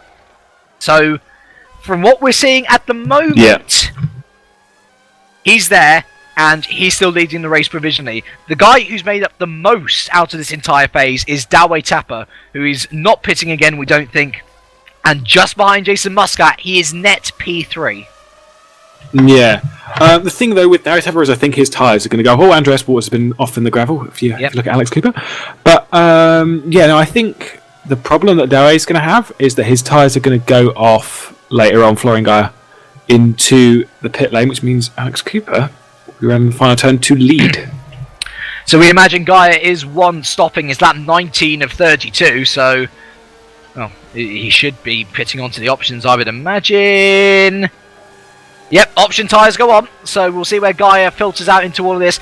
Cooper, as you say, goes round to lead the race, but he has to pit again. Sukas P2, Sven de Vries P3, Florian Gaia is P4, P6. Where's McNaughton and Parker? I reckon those two are going to get ahead of him as well. Or it's going to be close, actually, between McNaughton. McNaughton's ahead, but Gaia... Oh, Parker! He's gotten ahead of Parker. And Parker does not need to pit again himself. So Gaia, that is positions game for him as well. He's into P7. Yeah, it's good stuff. Good stuff. However, Parker is on the attack up into turn 4. Oh, he's not going to dive bomb it as we've seen earlier. But he's going to stay in that P8 rear wing, isn't he? Yeah, he is on the hard side as well. Is Parker in comparison to Gaia? Yep. So really, if he wants to make a move, it's got to be this lap, you'd imagine. Indeed. It's easy to make it whilst the tyres are cold, although I'm sure Parker's tyres are at a wonderful temperature. Just hearing through from Scuderia Basilia, team manager David Junt. Apparently the not the Simcup guys, the positive sim racing guys did Adonis engineering and pitted at the same time, which is impressive. Yeah, it's but interesting that other people are doing that strategy. And we would notice it, but they're not really there again. I think we're in our second round now, and so any trends which are beginning to become apparent are really starting to stick in. And we were thinking, as Tom Parker goes down the inside of Florian Gaia, goes well wide though, and Gaia's going to easily take that position back. Pit lane. Yeah. But I think Positive Sim Racing have been a real disappointment, to be honest. They always look like they have the pace, and then there's something oh hello, I'm seeing position changes. Look at Dawei Tapper, he's on the inside of Jason Muscat into turns 1 and 2. I thought this might happen, and Dawei Tapper could very realistically be looking at net P2 here. Yep, that's very, very, very impressive. Also seen that Parker and Gaia are fighting towards the back, but he's gone around the outside of turn 4. What a move from Dawei Tapper. Very, very nice, very nice. And he's defending lovely off Muscat as well. Let's see whether. Where's Parker? Parker. Oh yeah, Parker's made it past Gaia finally. What about Tapper and... look at Tapper and Muscat though. They're still really ringing those cars around, but I think this is game over for Muscat. Surely he's on the harder tyre. It depends on how quickly those options go off. If those options go off, 5-10 laps to the end, or even, probably less than that. But yeah, it's like you say maybe 5 laps to the end, his tyres go off, the Tappers. Then Muscat can start playing this one back. Right, we're on lap 20 of 32. I believe all of the guys have pitted. So as Alex Cooper comes around the final corner now to go onto the start straight to begin lap 21, this is the order as it stands. Cooper, who needs to pit again. Sukas pits now, and he's going to go onto the prime tyre. His options have gone, and it'll be interesting to see where this guy ends up. Sven de Vries then inherits P2. Dawei Tapper comes in with Jason Muscat close behind him. That's P2 and P3 nets there, but P3 and P4 at the moment. Yep.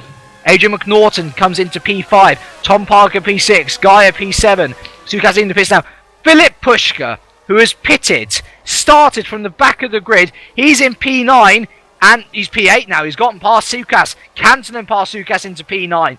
And Sukas comes out in P10, nicely ahead of Menno Klontz, but that just shows you how much time he lost through that two-stop strategy. Yeah, just as a shout out to Pushka, what an impressive drive! This is a great drive so far. I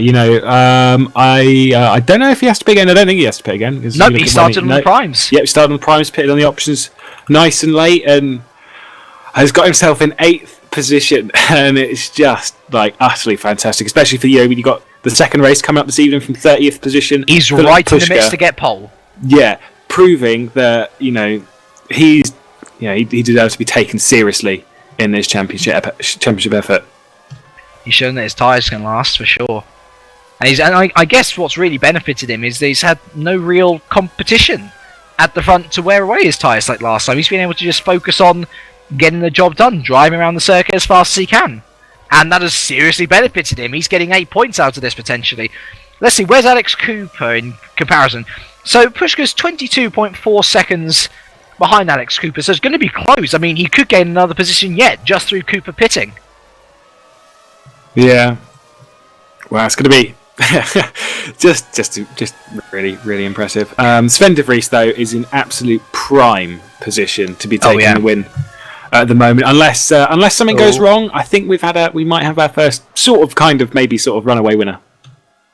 No, it's not exactly a runaway winner, is it? No, it's not. That's why he's not leading, is he? Sort of runaway winner. It's not like he is leading at this present moment in time. However, when Cooper pits, then he'll be inheriting that lead by quite a nice margin. Oh, I'm impressed with Muscat here. He is sticking to Tapper like a loyal dog sticks to its owner in a field. He's just absolutely... he's stuck onto that rear wing, even through the tight corners. And Tapper! He clips the grass and no! What a move! That takes guts. Wow. That takes serious guts. Well done, Jason Muscat. That was an overtake impressive of the... and here comes Tapper. He's coming back at him into Oh, well done! He's taking it back. Oh, tank slapper! Here comes Muscat through again. They're still side by side into this tight right-hander once again now. What an epic battle between these two. I thought Tapper was going to run away on the option tyres. Not so. Muscat, the Maltese. He was a Super League driver for a very, very good reason. And he's proving it here. What tenacity to stay ahead of the Dutchman here. Yeah, I think he's going to be going... His Dario Tapper is going to be going for another move on the inside of the final bend. Here he goes, pulls out. Oh. He braces a little bit early. However, it's the same as what he did on Cantonin. Really? Yeah, no. What's happened? No, that was just them switching positions, don't worry. Even so. Yeah. Yeah. I was also told that Bart de Vos is out of the race. Matt Rich is out of the race, his wheel's disconnected. And Manuel Gagzela's out of the race. I didn't notice that. Oh, wow. God, yeah, wow. Didn't notice that. That was a long time ago as well. Whoops, yeah. That's my bad. That's our bad. Apologies for that one. We didn't notice. Manuel Gagzela out of the race. Wow. That is very interesting. P6 in the championship. Yeah. That's not good. That is not good indeed. I think Alex Cooper, just to get back onto the race ahead, I think Alex Cooper could be pitting at the end of this lap. And I'm looking at Philip Pushka. He has fallen away quite rapidly, actually. He's 24.6 seconds behind Cooper now. So he's lost time. So I imagine Cooper is going to come out in the region literally just behind his teammate, Florian Geyer in P7. Yeah. Right. Yeah, he'll probably come out about that. We'll just have to see. And wait. We'll just have to be patient. Mm-hmm. Where else? Is there a battle going on? Well, actually, rather than looking at battles, I want to have a little bit of a focus on the man which has sort of flown under the radar, Adrian McNaughton. Yes. Who is net P4. Net P4. Net P4. And he is gaining on Muscat and Tapper because those two are battling. I mean, where did he start? What was it? P9 or something? P14 he started. And he has just been there. Then he's gotten on with it, like Pushka. And he is looking for some very good points here today. Well, when you consider where his teammate currently is, as Muscat and Tapper once again having a wee look at each other. When you consider what's happened to McNaughton's teammate, Gagzela, dropping back a bit, he's trying to fill in that slot, and he's doing an impressive job of getting himself up to that P4 and maybe that podium if he can close up. So it's looking all good for McNaughton. Yeah. Meanwhile, we were Tapper looking. Muscat. Muscat is. I think he wants that P2, to be honest. Just a thought. Yes, indeed. I'm really impressed with how Muscat's able to stay on the pace of. Oh! I thought I was going to the back of that. Yep, I thought that was going to be a Tapper Gagzela 2.0, except yes, Tapper finds indeed. out what it's like to have the rear wing knocked off his back. Muscat, I think, is a lot faster, personally, despite the fact that Tapper's on the options. Yeah, well, this is what I was saying about thermal degradation earlier on in the race. After a few laps, these primes start coming back, and that's what we're seeing here. Talking of coming back, Tom Parker's actually close behind McNaughton as well. So Tom Parker could be causing McNaughton a bit of trouble in that search for a podium, and he's really caught up onto the back of him, actually, onto his back straight here. Where's Cooper? Cooper's going round again. Sven de Vries obviously in the race lead, and here goes Muscat down the inside of Dario Tapper! And there was contact there, I'm sure of it, but Dario Tapper stays ahead. Meanwhile, who is that? That's McNaughton's pitting! McNaughton pitting! Oh, why? Why? Oh, I said fuel! He possibly didn't fill up with enough fuel! Yeah, you're right. Adrian! Damn. I hope that wasn't... I hope that, as much as, it's not good. He switched to options. I hope that was more of a strategic thing as to he did that on purpose, because if that was accidental that he didn't fill up with enough fuel, that's just sucky. Yes, and Dario Tapper, Jason Muscat for P3. Oh, yep, there certainly are. And Muscat's ahead. He likes overtaking people around the outside, doesn't he? I've noticed that. This is a trend. Yeah, we saw this a lot in Australia with Muscat. The outside man. The outside man. Sorry, I think an outside move is just more impressive. It looks cooler on a broadcast. They look so much cooler. I'm sorry. Though, to be fair, I would still class his overtake on the inside of that double right-hander as overtake of the season. Yeah, that was damn impressive. Fair play to Tapper as well, who gave him the space to be able to do that. Because anybody else would have sort of, gone too close, made contact, gone wide, or gone too wide in the first place and made it less impressive. Yeah, I've just been told to look back at P7. That's a good shout. Skari Cantonen, Philip Puska and Mikko Sukas. All very nice and close to each other. That's one that we should probably keep our eye on. Yeah, absolutely. It's lap 26, sorry, as Cooper goes on to lap 26 of 32 here. 6 laps remaining, and 7 laps remaining. 7 laps, yep. Thank you, Dave. My quick maths, James, can't be right all the time. But yeah, this is really not looking too good for Cantonen. This is, well, in context of Australia, this is the man who won both races.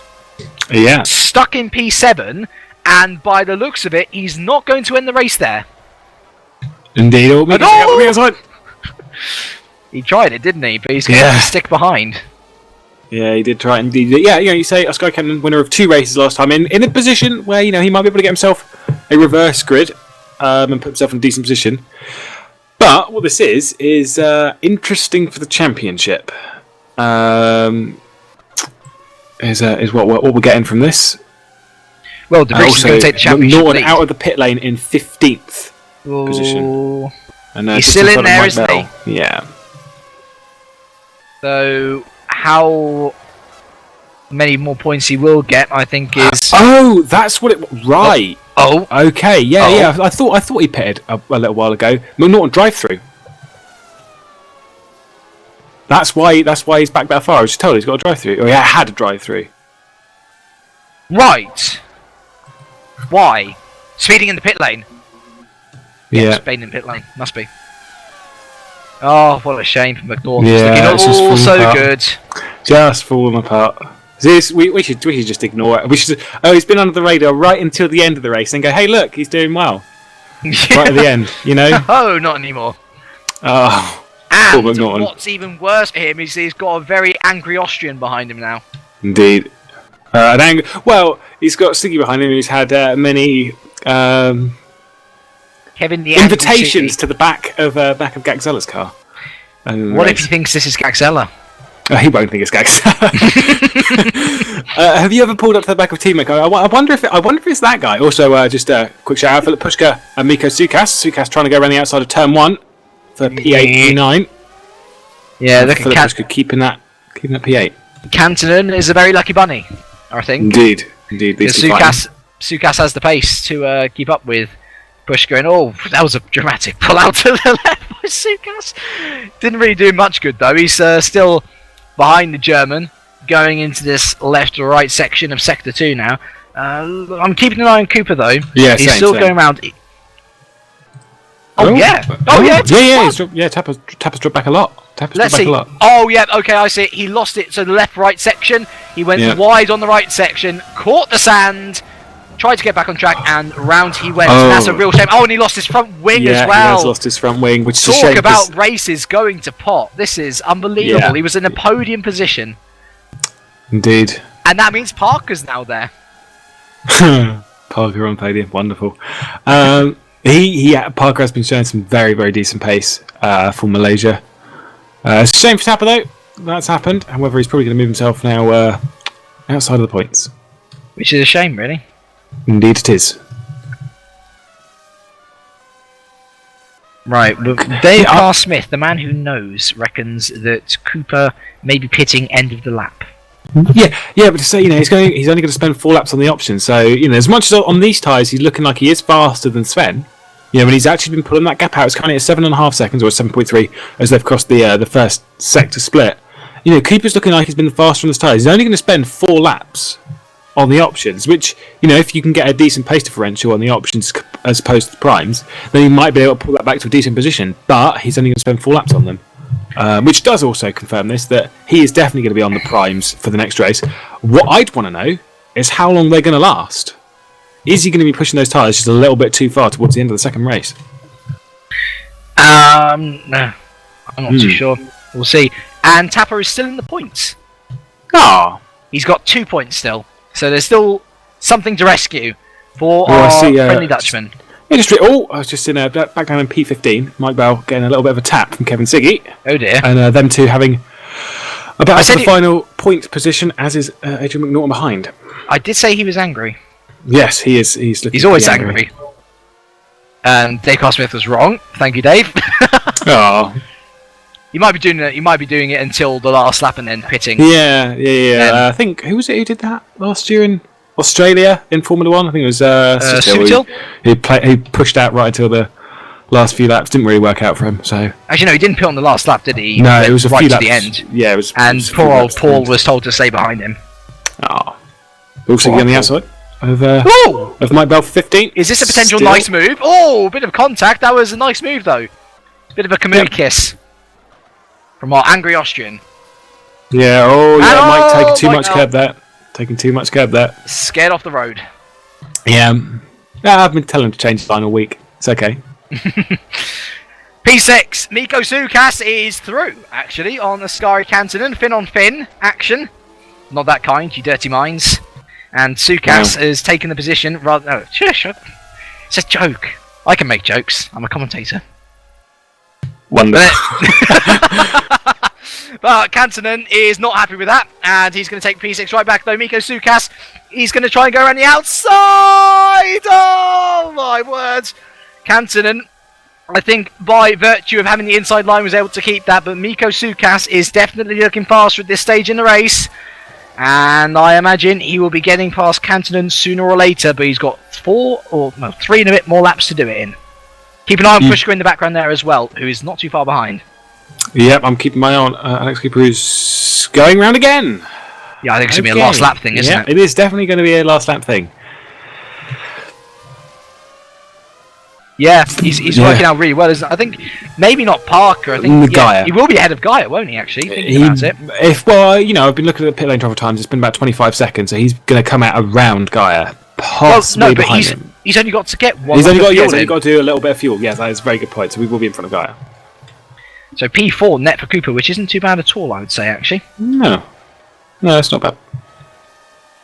Let's have a looky here. So Mikko Sukas and Askari Kantonen, this is probably the best battle we'll see. Sukas is now right on the back of his compatriot onto the home straight, going on to lap 30 of 32 for these guys. He pulls out, he's on the outside, but I think Kantonen's got a better straight line speed, but Sukas is going to take him clean around the outside. Can he hold it though? He's going to really go on this inside here, and although he's got the position now, has Kantonen got the better drive? I think he has.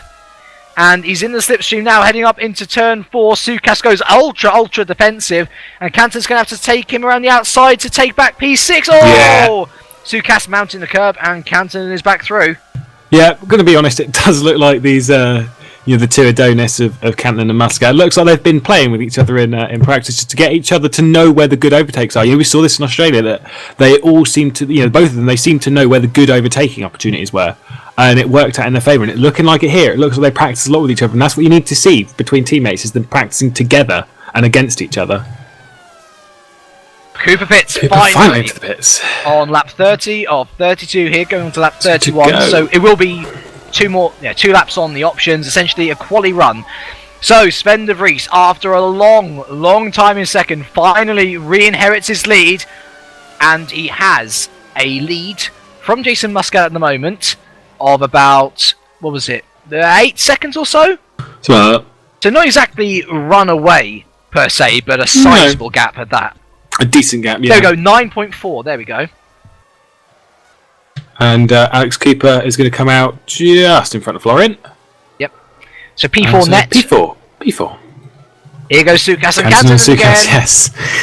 These two are not done with each other, are they? And Mikko Sukas going to try the other side now, going on the inside of turn 1. Kantonen tries to swing it around the outside, and it's well defended. Sukas is, he's going to try and get a better exit though. Kantonen is, Kantonen doesn't seem to have gotten off that well out of turn 2. Heading up into turn 4, Sukas is on the inside. Though Kantonen defending very, very well. Yeah. And tank slap from Sukas. So this is really where, as you say, battling with your partner in free practice or whatever, it works, and it's quite clear that Kantonen's got some great defensive skills here. Sorry about that high pitch. Oh, well, I've just noticed something. Philip Pushka has dropped to 9th behind Menno Klont. I did notice that. I noticed Menno Klont was quite high compared to where he was. Yeah, and he's closing right to the back of Miko Sukas and Oskari Kansen is Menno Klont. So Menno Klont looking very, very racy at the moment. Considering that he had that massive off as well. And wait, what was that? That was them two switching position again? That's right. That's me. Yeah. Miko Sukas is through though. Which is different because Canton was ahead. Yeah. Yes, and Sven de Vries has started the final lap of the race. Yes, he has. Let's keep an eye on this battle though, because Menno Klont. P2, P2, very, very close. Parker! Oh, Parker, he's going around the outside! Where did he come from, you lovely man, you? He's taken P2! And this is looking excellent for Repo Racing. Tom Parker. Well, that came out of nowhere. Wow, yeah, I didn't even realise them two were that close. Sneaky. This race has been all about the sneaky squirrel. Indeed. And so from a terrible start, which saw him down to P7 and 8, now into pretty much the next best thing from winning. Well Indeed. done. Very, very impressive there. To Parker. Now back to Mika. Oskari Kanten and his tyres, I think, have gone off a little bit because Menno Klont is about to attack him. And Sukas is streaming away. Look at him. Yeah, Muscat. I think this is Muscat's problem. His tyres have gone again. Look at him. Yeah, look at that. Could Cooper be in with a chance of a podium? Oh, and Klont's past. Oh, Canton's off! Oh, championship leader, he's gone! Where's Philip Pushka? Oh, Pushka's going to overtake him! Yeah. He is, he's into P8. Oh, this is calamitous for Kantonen.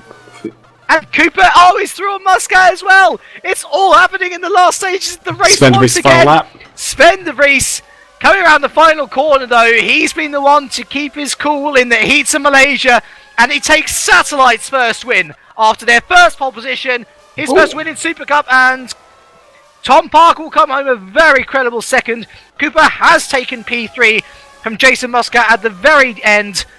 Muscat P4, Florian Guy at P5, Simracing have redeemed himself. Cannon and Pushka. Kantonen's gone past Pushka, sorry. Let's have a look. Sukas is going to home P6, Menno Klont P7. But Kantonen has found the way past Pushka again, and Pushka, no! He has escorted into the outside of the track, and it's going to be close! Here comes Pushka, he's going down the outside, he's going to really heavily defend, he's going to push him into the pit wall! And well, that was exciting, but Pushka, Thomas Jacobs up into the top 10, final turn. Wow! Yeah, Thomas Jacobs! TSA's first points have been scored through Thomas Jacobs, who, remember, started P29. Wonderful drive from him as well to get up that high. Maurice Bracan P11, so good race for PB in the end. Balash Remenyik scoring positives first points. P12, Dawi Tapper, P13 for Street Fighter. Mikko Jakinen scoring his first points this season for Scooby City. And Kevin Siggy did actually score a point in the end, so hopefully the angry Austrian will become a relieved Austrian as he gets his points tally off to a slow, but at least it's a start. Yeah, that was an exciting. That was an end to the finale on that last lap of the race. That's kind of that's what we want. But obviously, everyone's sitting back going, "Oh, that's the evening over and done with." Last year, we'd be going, "Yeah, that's the evening over and done with." This year, however, we've got the second race coming up, 6 to 10. Going to be one of them is going to be picked, and then that will be the reverse grid that we're going to have. And I tell you what, as well, Jacobs overtaking Bracan on that final lap was crucial. He could get pole position here. I will quickly tot up thingy. So Kantonen got 7, Muscat got 13, Sukas. Where did Sukas end up? 6. So that's plus 10. Yeah. I was told about Thomas Jacobs earlier on in the race that he was looking pretty quick. I didn't think he was going to be that quick towards the end of the race, but Thomas Jacobs, very nice. And if he does get reversed, at least this time he won't cause a crash at turn 1. Right. So it was, he did say it was an absolute accident. It did look like it, but yes. Hopefully, we've got another fantastic race 2 lining up for us. And it's all going to be about how long you can keep one set of tyres going for, and which set of tyres you can actually do. I think pretty much everyone's going to be on the primes. I don't think anyone's going to try it on the options, and if anyone is on the options, they'll be stopping. Yes, absolutely right. So, shall we find out who is our pole position holder for race 2, Lewis? Who is our pole position holder for race 2? Well, I can't wait. Yes, well, the candidates are Mikko Sukas, Menno Klont, Philip Pushka, Askari Kantonen, and Thomas Jacobs. Out of that group, 2 definite people stick out for me, and that's Pushka and Kantonen, who we know. Mm-hmm. Well, we know Kantonen can win races because he has won 2 already this season. Pushka, he was in the lead for a long, long time in Australia, both races. And I think that he can equally win this as well, especially with that drive. I mean, P30 to P8. It's astonishing. Right then, so let us find out who is on pole position in 3, 2, 1. And our reverse number is number 10. Oh, wow. Full reverse. Well, the maximum reverse. So Thomas Jacobs, that last move got him on the last position. lap, got him pole. Wow. And that is how quickly these things can turn around. Yeah, and so Bracken will be hitting himself though. Oh, absolutely, yeah. Awful. And so that means our grid will be Jacobs, Kantonen, Pushka, Klont, Sukas, Muscat, Cooper, Parker, De Vries. And also, we've got to remember, tyres. I don't think anybody will be going on the options, surely. As I say, if anyone's doing it on the options, they're doing it with the intention of pitting. Now, this is the thing with this race. If you pit in this race, you don't have to go onto the opposite compound. There's no need to run both compounds. It's just basically run whatever you can do to get to the end of the race. And if anyone's going to start on the options, it's because they'll be pitting. I don't think you'll see anyone doing it though. I think pretty much everyone's going to be on the primes. Mm-hmm. I'm going to refill my energy. Oh, wonderful! An energy drink which shall remain unnamed. You see, no, that's the thing. I've got enough energy. I wake up early, I go to bed late, and I've got no energy ever. But I try. I really try. Oh, that was good. Well, I can tell you is that the Super Cup is sponsored by UltraNet because they sponsor us, and they're lovely people. Go and visit them because they're good people. Right, so we're looking at this reverse grid. For me personally, I think Pushka could win it. I know he's not on pole, but he's on the second row. Kantonen's tyres don't look good. Muscat's tyres don't look good. Jacobs isn't exactly front-running pace, and Klont and Sukas, I don't think have the pace to challenge either. And I think Maurice Bracken's just about to find out. Oh no! Oh dear! That is the scream. That's heartbreaking. That is the scream of an annoyed German. Oh dear. Yeah, no, I think it's happened a couple of times. When you get these reverse grids, you kind of like, oh, what's the reverse grid number? Oh, I lost out on the last lap, did I? To reverse grid pole. Oh, thumbs great, up. yeah. Thank you. Cheers. Yeah, but no, it's. I don't know who's gonna come out on top of this. Like really, going into this, I've got no idea. If Cooper could hold his tyres, I think you look at his pace in the primes. And you look at how long he was on the primes. Actually, the second stint of the primes, he did a pretty long stint on the primes, and he was quick towards the end. Cooper might be okay for this if he has an okay start. He's starting P9 though. He's starting P9. Oh no, sorry, not P9. Sorry, P8. Sorry. Yeah, P8 because third place. So but he might be working his way up. It's not like a Formula Challenge reverse grid. When you get like 20 people that you have to overtake, or 90 people that you have to overtake. You're only talking the 7 ahead of him. So Cooper might be okay for this. But the challenge is greater, though. They are faster drivers. Yes, but I'm just using that as an example that I wouldn't count Cooper out of this if he can keep those tyres together. If he can't, then he's out of it. I think both the Ednis's they're pretty much out. Their tyres just fell off too much towards the end. Pushka, if he looked like he had decent pace and he got from obviously 30th up to 9th. He could be very good. I reckon he will lead past the first lap. Okay. For a little bit. So, championship standings as they are now after race 1 in Malaysia. De Vries leads on 65, Kantonen second on 57, Muscat third on 40, Sukas 5th on 36, and Pushka is now down to 6th on 33. So actually there's still a sizable gap between Canton and Muscat. And I'm wondering whether even at this early stage, whether we're going to see the way the championship's going to be. Is this going to be a Canton and V de Vries championship? Well, yeah, you look at Australia, and that's kind of what we got. This Canton versus de Vries with a little bit of Pushka in there, and it was kind of there was a couple of other people up there at times, but it was mainly Canton and de Vries. But going forward, this is a very, very early part of the UltraNet Supercup Championship, and we've got a long, long way to go. A lot of different tracks, and this track is, let's be honest, it's not liked by many drivers. No. Especially when you got the temperatures on it. Quite a lot of these early tracks aren't really liked too much by a lot of the drivers in the paddock, and so I think you're going to see a lot of change. Now to point out this way, last year, our Super Cup champion, Giuseppe Ranieri, only joined at round 4. Yeah. And even then at round 4 he was 10th. And then after that he pulled it back and he won the championship. So, what we've got ahead of us, anyone can come back at any point. So it's a crazy championship we've got lining up. Attention grid, all non-essential personnel leave the grid now. As the cars head out onto the grid for our final race this evening, I'm going to remind you that if you want to get involved with the interviews later, and you want me to ask one of the top 3 drivers from both races a question that you're burning to know, then you can tweet us with @GPVWC, @KirkyLife, #Supercup, #GPVWC, UltraNet Supercup, whatever you find appropriate.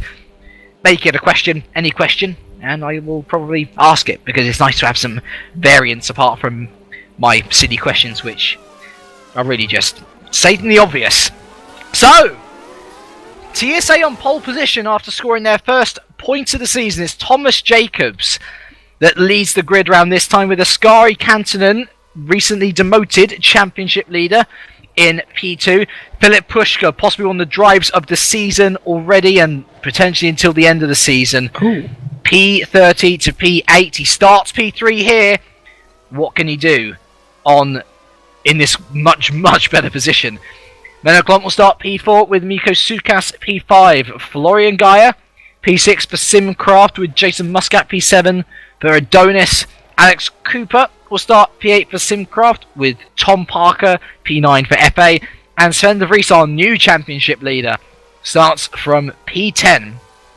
Bruce Bracan barely missed out on pole position here. He starts P11 for PB with Balash Remniak P12 for Positive. Dawid Tapper starts P13 for Street Fighter with Mikko Jakinen P14 for Scuderia Basilia. Kevin Siggy starts P15 for Positive with Adrian McNaughton not coming out of his garage. Yeah, okay. Which could mean a pit lane start or no start at all, which would be a shame for McNaughton. Mike Bell therefore inherits P16 from Mia Zurich with Brandon Warren P17 for Satellite. Steve Lloyd will start P18 for Waters with Philip Cullen P19 for FA, and Ari Nieminen will round out the top 20 for Mia Zurich. We then have a Centurion row with Martin O'Connor leading Dan Rusu for P21 and 22. Patrick Gatewood P23 for Multiforce with Andreas Waters P24 for Fox. Bart DeVos P25 for Waters with Matt Richards P26 for TSA. Emmanuel Gaxella, after a disastrous first race, starts P27. He starts P27 for Storm. Christoph Lichtenstein starts P28 for Fox, and Yuri Oziano rounds out the grid, who actually made it to the grid. He is last for Scuderia Basilia. Two things from that. McNaughton is actually starting the pit lane now. He's on the primes. 2 people on the option tyres. That is Kevin Siggy and Emmanuel Gaxella, both on the option tyres. It's the 2 angry people, and they're on the angry tyre. Those 2 starting on the options. I don't think they're going to the end. I think they are planning a pit stop midway through this race. It's 18 laps. And that is actually a very good point that we've got from our cameraman. That when it is tight on tyres, Gaxella did tend to pit last year in Formula Challenge and put himself into some decent positions because of it. Absolutely. Right. TSA on pole. What can Jacobs do? We're about to find out. We got 2, 3, 4, and 5 lights. And we are racing here for the second time in Sepang. It's a decent start from Jacobs, actually, well into the lead. Good start also from Ascari Canton. Philip Pushkar bogged off a bit off the line. And he's got, who is that? It's Miko Sukas alongside him. Ending into turn 1 though, Jacobs leads. Miko Sukas, bit of a tap there on Canton, but he's up into P3. Pushkar into P4, Cooper down to P5, Clont into P6, and there's a little bit of a clench. There was a clench there in turn 2. Lots of people boxed out. And De Vries is through to 7th, Gaia to 8th, Parker to 9th, and Siggy is up in 10th, but remember, he's on the option tyre, he's one of the danger people to watch out for, and Maurice Bracken there in P11. Tapper spun Mike Bell. Hold it, and, well, they're well back in the field, unfortunately, we won't be able to do much about that, but Maurice Bracken is right on the back of P10, and he will want more points. Battle for the lead, battle for the lead. Battle for the lead, Jacobs though. Having to defend from Ascari Canton. Deary me, he's right on the back, and look who's there as well. It's Philip Pushkar, and this is a situation that Thomas Jacobs won't find himself in too often. As Pushkar tries to go around the outside of Canton. He's going to stick it up there, and no, he can't make it stick. Sven De Vries up into 6th place. Who's that going wide? No, it's no one going wide. Sorry. Alex Cooper. It was Alex Cooper down to P10. I think he might have potentially had a tank slapper, and he is down with Jason Muscat, who had a terrible start. He's down into P11 with Maurice Bracken going wide onto the back straight now. Jacobs still leads from Canton and from Pushkar, Sukas, Clont, De Vries, Parker, Gaia, Siggy Cooper. And Jacobs is going to get swamped here as we head into the final corner. He pulls out quite definitively. It's not his battle, or is it? He's going to try to stick on the inside of Pushkar, and that was a tap. But Canton's through, Pushkar's through, and I fear Miko Sukas will be through here as we start lap 2 of 18. And going into turn 1, we'll just see whether the podium stays as it is with Jacobs off it. Yeah, I think, yep. Now there's Sukas into P3. But look at Pushkar, he's gone around the outside of Cantonen. Lovely move from Pushkar, he's up into the lead, and Sukas is there in P3. Yep, I've also just seen that Clont, Parker and De Vries were going wheel to wheel back in the field. And also in that instant I said about with Mike Bell, I think it was then when Emmanuel Gaxella is out of the race, Philip Cullen out, and Mikko Jakkonen also out of the race. And Ari Niemanen in the pits. So, not a very good day for Gaxella. 2 DNFs. He's not struggling, good. isn't he? Thomas Jacobs wide and gives up P5. Sven De Vries is already through to 4th. And here goes Clont as well. That was opportunistic. Thank you very much, he says. And Parker Jacobs, as well. Jacobs is absolutely getting swamped. I said he wasn't meant to be here, and you can really see the pace differential now. He's got to defend off Kevin Siggy now. Yeah, not been a great time now for Jacobs, who is moving backwards through the field very, very quickly. Meanwhile, though, up at the front, Philip Pushkar extending his lead to 6/10 from Canton and Sukas, De Vries and Clont, Parker, Jacobs, Guy, and we've got a nice little train here. From Jacobs here, we've got Siggy, Guy, and Muscat and Cooper all in the same lot going into the final turn. Siggy clean around the outside. Yeah, there's some waters off there. Sorry, lap down. Lap down, that's fine. But Siggy is up into P7, and look at Muscat and the 2 Simcrafts here. These are going to be the... Oh dear, they go 3 wide into turn 1. That's not going to work. Oh, no. How did Cooper keep that out of Muscat? I have no idea. But look at Jacobs. He's trying to go on the inside of Siggy here. Remember, Siggy on the option tyres. So we reckon he may have to pit unless he has seriously good tyre wear. Jacobs looking like a bit of a bottle cork now. And this isn't going to end well. Going into turn 4. Alex Cooper clean around the outside along with Jason Muscat. Gaia, the guy who wasn't able to get past him, but he is able to get past him now. And look at this, Bracken and Tapper as well. In the space of 3 laps, Jacobs has lost 10 positions already, and I reckon another 2 are going to go very quickly. Yeah, Jacobs is falling backwards and actually towards his teammate who's currently running in P14 after that wheel disconnection in the first race. Doing very nicely to get himself up into the points, considering where he started, down something like 28th, something like that. I see. Contact, yeah. It was Muscat and Cooper. And Guy, no. No, don't go too wide into there as teammates. What are you doing? They're still side by side, though. Gaia just about puts his nose ahead now. But my word, that was butt clenching stuff. Butt clenching would be the correct bit for that. Yep. but it does look like Philip Pushker has got himself a nice lead at the moment in front of Campton and Sukas. Whether it will hold though, Sukas is going for that, or he's keeping close for that second position. Sven de Vries not too far behind, winner of the first race. Are we going to have another double win? That would be interesting, wouldn't it? Especially, well, considering that the double win last time was the top 6 reverse, this was the full 10 reverse. And Canton going very slow into turn 1 there. Sukas really having to stamp on his brakes to be able to get it stopped in time, and De Vries is hounding the back now, and I reckon the podium shouldn't be too hard for the American. Oh, yeah, also Darry Tapper and Thomas Jacobs. We've seen these two battle in Formula Challenge a little bit last season, and here they go again. Thomas Jacobs trying to keep ahead of Darry Tapper, but Tapper's trying to get past. Yeah, and it's not really working, is it? No. Jacobs just about to hold on. Tapper going to look around. I'm really impressed with Matt Richards. Oh, wow, Yeah. Tapper around the outside. Can he make this stick? No. And how is he still there? That's unbelievable traction. And Matt Richards now right onto the back. I don't know, is this an amalgamation of Jacobs just having a really bad few laps and Matt Richards having an absolutely brilliant few laps? I see Sven de Vries is past Sukas as well. Yes, I see that as well. Yeah, is Jacobs just having a bad few laps? I think Jacobs is helping Matt quite a lot, with pulling the drivers back to Richards. But Richards is a good driver, and he's just worked his way through the field, and hopefully that wheel stays centred this time. But yeah, no, we've got a nice little stream of drivers. If you actually look at the lead, you've got a nice little stream of them. It's just like a nice little train all the way down the back straight, all keeping nice and close. But pretty much about half a tenth between each driver. Oscar Campton goes very wide at the final turn, leaving the door open to Sven de Vries. He's going to be right on the back into turn 1. Oh, absolutely. The American would love to come away from here with as many points as possible. And we've got to remember with Canton, and those Adonises do not look good on tyre wear. So whatever ground he can make up here will be ground well gained, I would say. And they're going very tight into turn 1 and 2, are Canton and De Vries, and they're allowing Nico Sukas to stay within range, of course. Behind them, Tom Parker and Menno Klonter in a battle of their own. Him and Siggy is in his own space, with Jason Muscat as well in his own space. And then we have the 2 Simcraft cars of Gaia and Cooper rounding out the top 10. But Philip Pushka has been reeled in slightly by Askari Kantonen in the first sector or so. And you can tell that the pace differential isn't that great between these two, as we saw in Australia 2 weeks ago. But it's quite clear that whoever's in first is going to be an advantage, because they are running in the clear air, and where there is clear air, there is less tyre degradation.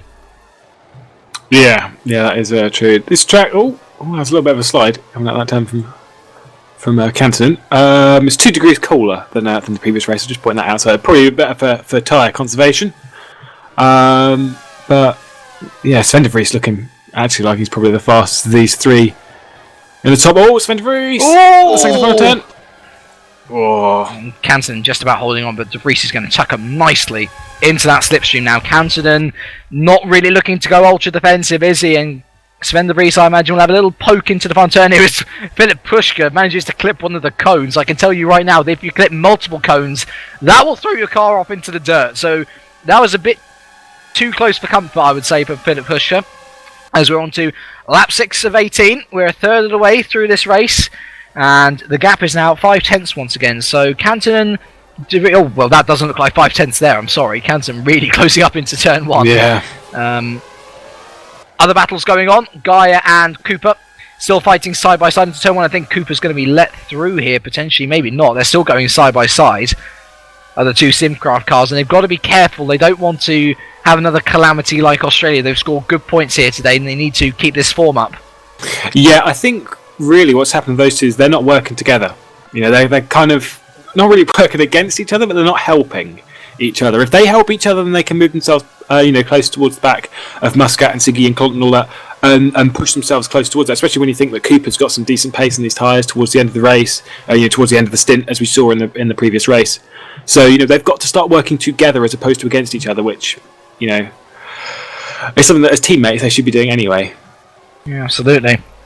De Vries in the back of Canton, very, very close there. Yeah, and that's allowing Pushka to open up the gap once again. I think this entire battle is going to hinge on how De Vries manages to manage this race. He needs to get past Canton fast, because otherwise he's not going to be able to catch on to Pushka, and really it's all about working together and whatnot, because if De Vries and Cantonen work together as they are now, then they'll be able to catch Pushka. But otherwise, I think Pushka's pretty solid on these tyres. He's not shown the tyre wear which he displayed in Australia at all. And if he keeps on going as he does, not really stretching his tyres, not really pushing, he's looking pretty good, I would say. Well, I've also seen that Matt Richards has gotten past his teammate Thomas Jacobs, which to say they started in first and 28th, and now they're side by side going down the start-finish there. It's quite impressive. On Matt Richards' point, of course. Yeah. Oh, and they're two Simcrafts, wheel-to-wheel once again, Florian Geyer and Alex Cooper. Florian Geyer continues to lead that pairing, again, working against each other as opposed to with each other. That's very aggressive, pulling out from Cooper. As a team manager, your team comes into Australia, or comes from Australia, with hardly any points on the board when you should be well up in the championship battle. You've scored some decent points in race 1, but you still need to catch up. What do you say to these guys? Oh, sorry, just send De Vries having a little look, and Cantonen, but no, it's okay. What would you say to them? Cooper was done with some pretty poor luck, in the first round, obviously with what happened in the first turn of the second race and things like that. And it's just keep your head in a good place and just push on. Basically, that's pretty much sometimes the only things you can say. Is just things will work out. Unfortunately, that's sometimes the only thing that you can say is just keep with it, really. But Cooper's a good driver. He just needs to stick with it, and it'll come to him. Cooper's probably going to have a win by the end of the season. Obviously, that's what we're looking at. It's just who's going to win the championship. Maybe he can pull that back. We're only 2 rounds into the season, a long season ahead, and Canton actually looking like he's close enough for the lead, for an overtake for the lead. The gap is 2 tenths heading into turn 1. And he has to stick behind for the moment. Look at Sven De Vries though as well. It's like a repeat of Australia all over again. But Pushka is able to stay ahead for the moment. And if he wasn't pushing on his tyres, then he really needs to get a wiggle on now. Because Cantonen is looking pretty hungry, it must be said. And I don't think he would have been best too pleased with his 7 points from race 1. He wants a bit more. As I see Muscat and Kevin Siggy as well side by side. Kevin Siggy just staying ahead. But Muscat, surprisingly, not looking like his tyres are going off just yet. Yeah, but we reckon Siggy probably going to be pitting this race, and the consideration is on the option tyres. Yep. He's the only person on the grid on the option tyres. The only other person that would have been Manuel Gaxala, who went out of the race on the first lap. So he's the only person on the option tyres, and will possibly be pitting at some point in the next couple of laps. Right, back up at the front. The gap is extended once again with De Vries right on the back of a Sky Canton. And Menno Klont, where has he gone? Where has he gone? That was a huge lag spike. This is the second time it's happened to him. I've seen that, yeah. And he's fallen all the way down to P11. A real shame for the Dutchman here. He needs to get that internet sorted. Yeah, it could just be a graphics lockup on his PC. Potentially, yeah. I think we've all... Because when you have a lag spike from your internet, it doesn't really cost you any time, whereas this one's clearly costing him something. It looks more like a graphical lockup as opposed to an internet lag spike. That's made him fall down from P5 to P11, 6 places. It's a shame because he's looking like he's got some really decent pace, Menno Klont. Much better than Australia.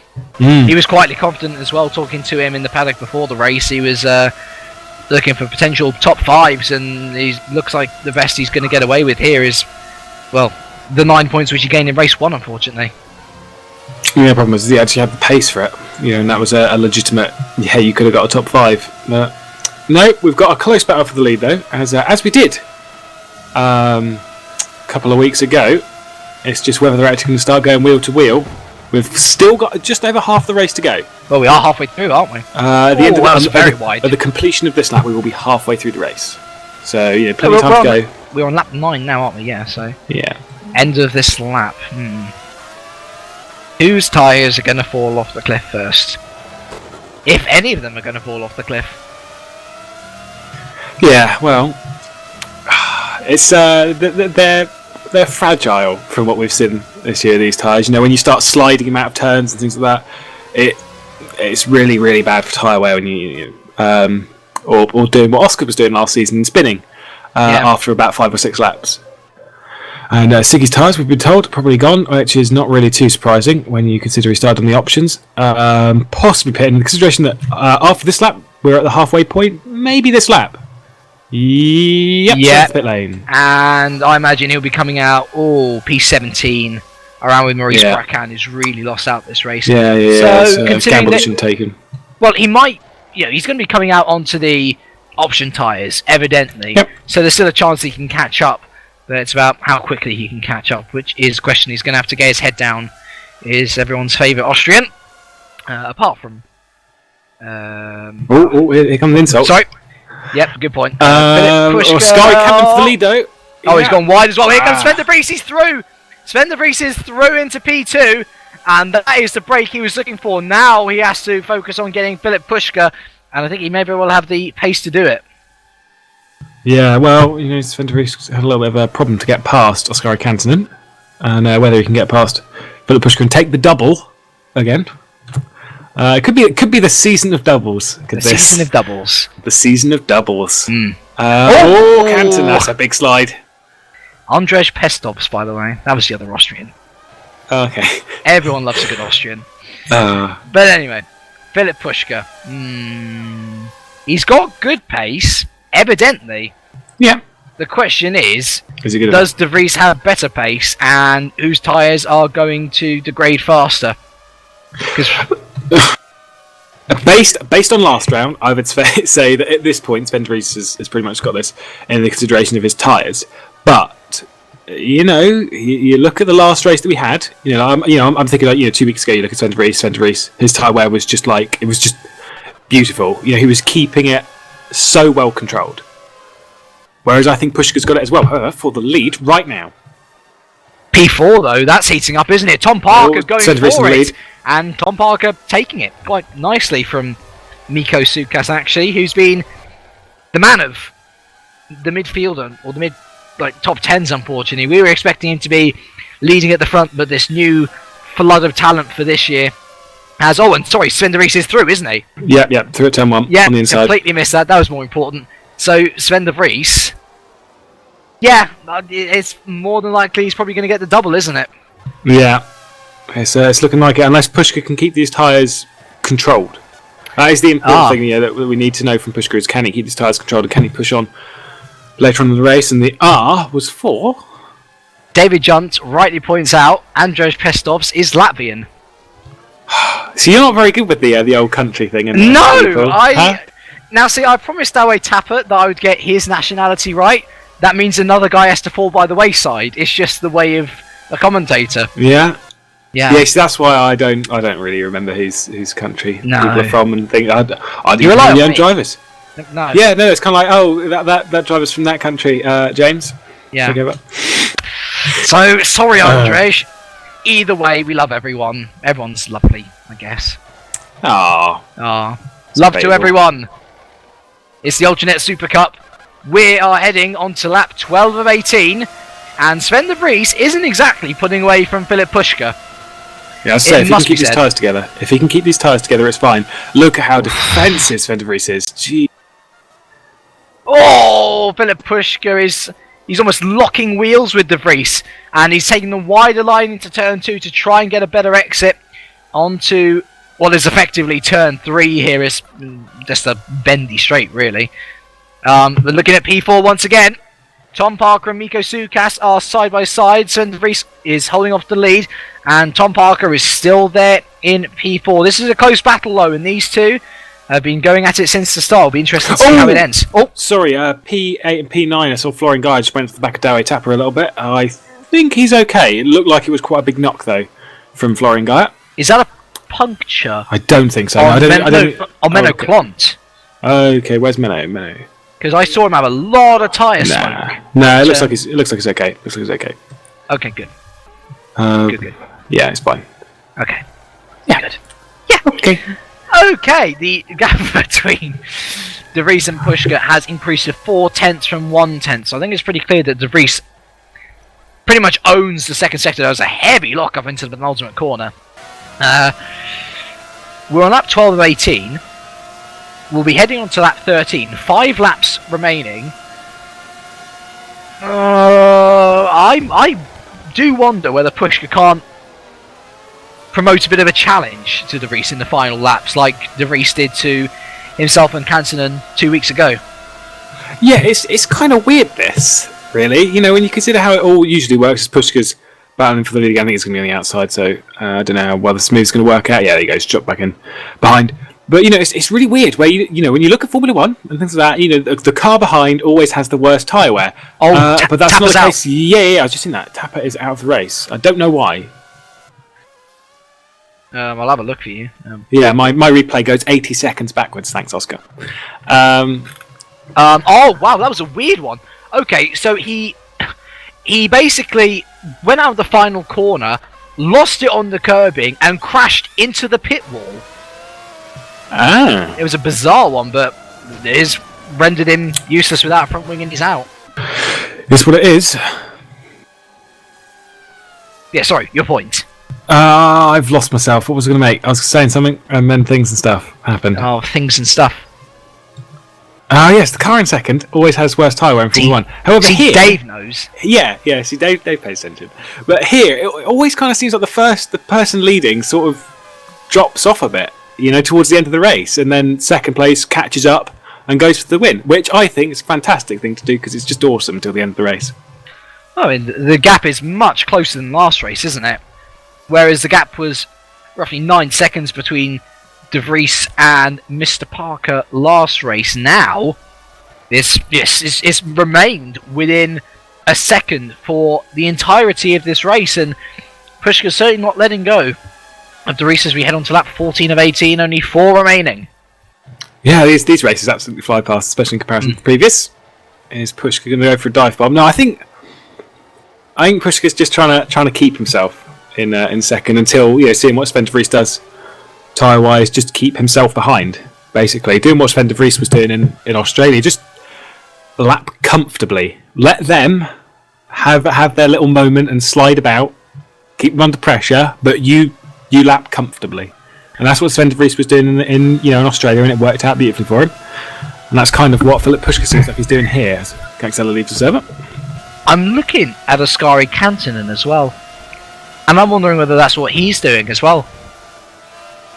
Yeah. I think Kantonen's actually hoping the top two start fighting, but it's not really happening. He is closing up to the back, and Parker is indeed hanging on well. Yeah, it's a good shout from Dave. And Parker, as I say, Parker has had some really, really good pace at this track, and he's showing it. Getting some good points on the board for F8, really being where we expected him to be in Australia. Yeah, it's impressive stuff. But nevertheless, up at the front once again, this gap is fluctuating, isn't it? But it's not going up massively.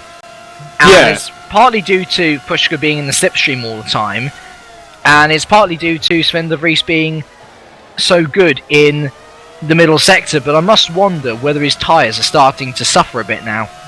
Yeah, his line through the penultimate turn is Sven de Vries. A little bit odd. He keeps it really, really close. Where you know, if you watch Philip Pushka goes all the way to the outside of the track and brings it around for a late apex and a nice drive down that straight. He does it at the final turn as well as Pushka.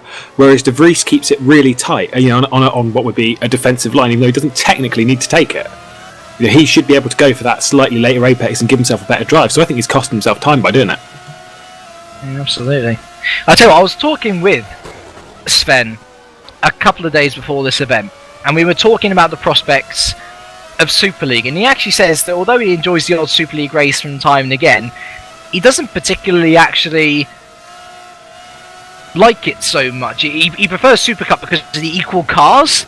And I pointed out to him that if he ends up winning this championship, he has to get promoted anyway, so I'm very happy to see him actually gunning for it and pushing it. You know, he does want to win this championship, even if it does mean moving up into Super League, which isn't his preferred category of choice. And it's good to see, you know, that it's not putting him off. You know, he really wants to show what he can do, and at this rate, if he's able to keep this win, then his record is second, first. To any Super League manager, that is driver gold right there. Yeah, that's kind of like, you know, what when looking at last year, you know, Giuseppe Ranieri, and you kind of like, that guy is the guy you need in your team. And at the moment, it's looking like that guy this season is De Vries. Oh, or Kantonen. We don't know. Well, Kantonen, the last race, he's sort of dropped off a bit, and he's currently sitting third. You don't know, Kantonen might come back into this, but at the moment, that guy is De Vries. That consistency is sitting at the front is just very impressive as Pushka once again on the outside. However, not getting past. But he's not letting go, and that's the important thing. He is not letting go at all. And who's that dropping down the order, I wonder? Kevin Siggy. That's who it is.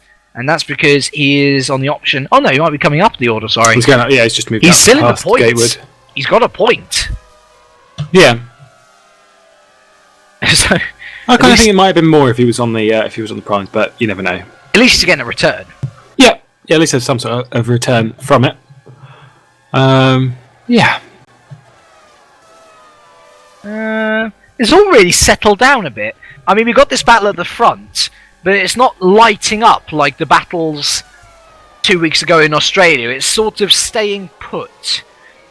Though, that said, Askari Kantonen, that gap is slowly starting to come down. It was 1.6 seconds, it's now down to 1.3, and it's sticking at 1.3 here. So I do wonder whether Askari's got a little bit left in the tank.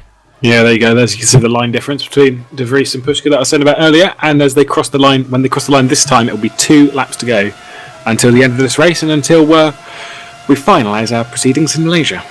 Is it time for Pushka to push? He's going to go on the outside here into the final corner, and De Vries holding the line nicely. I do wonder whether Pushka's got a better drive, though. Let's have a look at it here. He's tucked up nicely into the slipstream of De Vries, the American. And he's going to pull out now, and he provisionally takes the lead. He's ahead on the straight. He's going to go around the outside. Oh, no! There's contact between the two! And Pushka. Oh, that's so bad for Pushka. And Kantonen. Oh, Kantonen's just done the fastest lap as well. Look at this. Because of that mistake, he's gained about 3/10 on his rival. But once again, Pushka, it's a mistake on his part, I think.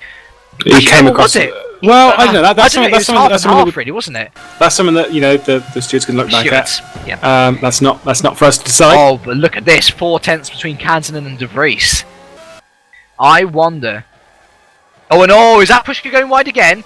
Oh, it is, and he's got to be careful because Miko Sukas is right there in pursuit. So Pushka, after such a good drive, after such consistency, might be losing it more points today. Yeah, it's a shame for Pushka because. Whoever's father was, we'll decide after the race. But either way, it's really, really bad that he's out of that position. Tom Parker back onto the podium, second race in a row. Yes. Yeah. And Askari Kantonen going for that lead. Obviously, you've just seen Sven de Vries is pretty much awesome second sector that's pushed him. 7/10 clear. Whether this will close up, we don't know. We've got one more lap to go as they cross the line this time, and so it's 15 more turns after this final one. For Askari Kantonen to move for the lead of this race. This has been a close race, for sure. The lead has never gone out of the 1 second margin. The top 7 are still all within 8 seconds. It's impressive statistics. But through it all, Sven de Vries is looking like he's going to win. As Miko Sukas is looking on the inside of the pit. Pushka!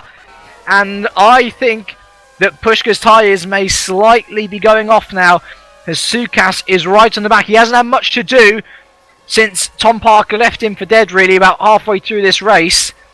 And there's a chance that the Finn could gain 13 points instead of the 11 which he's on now. But he's got to do it quickly.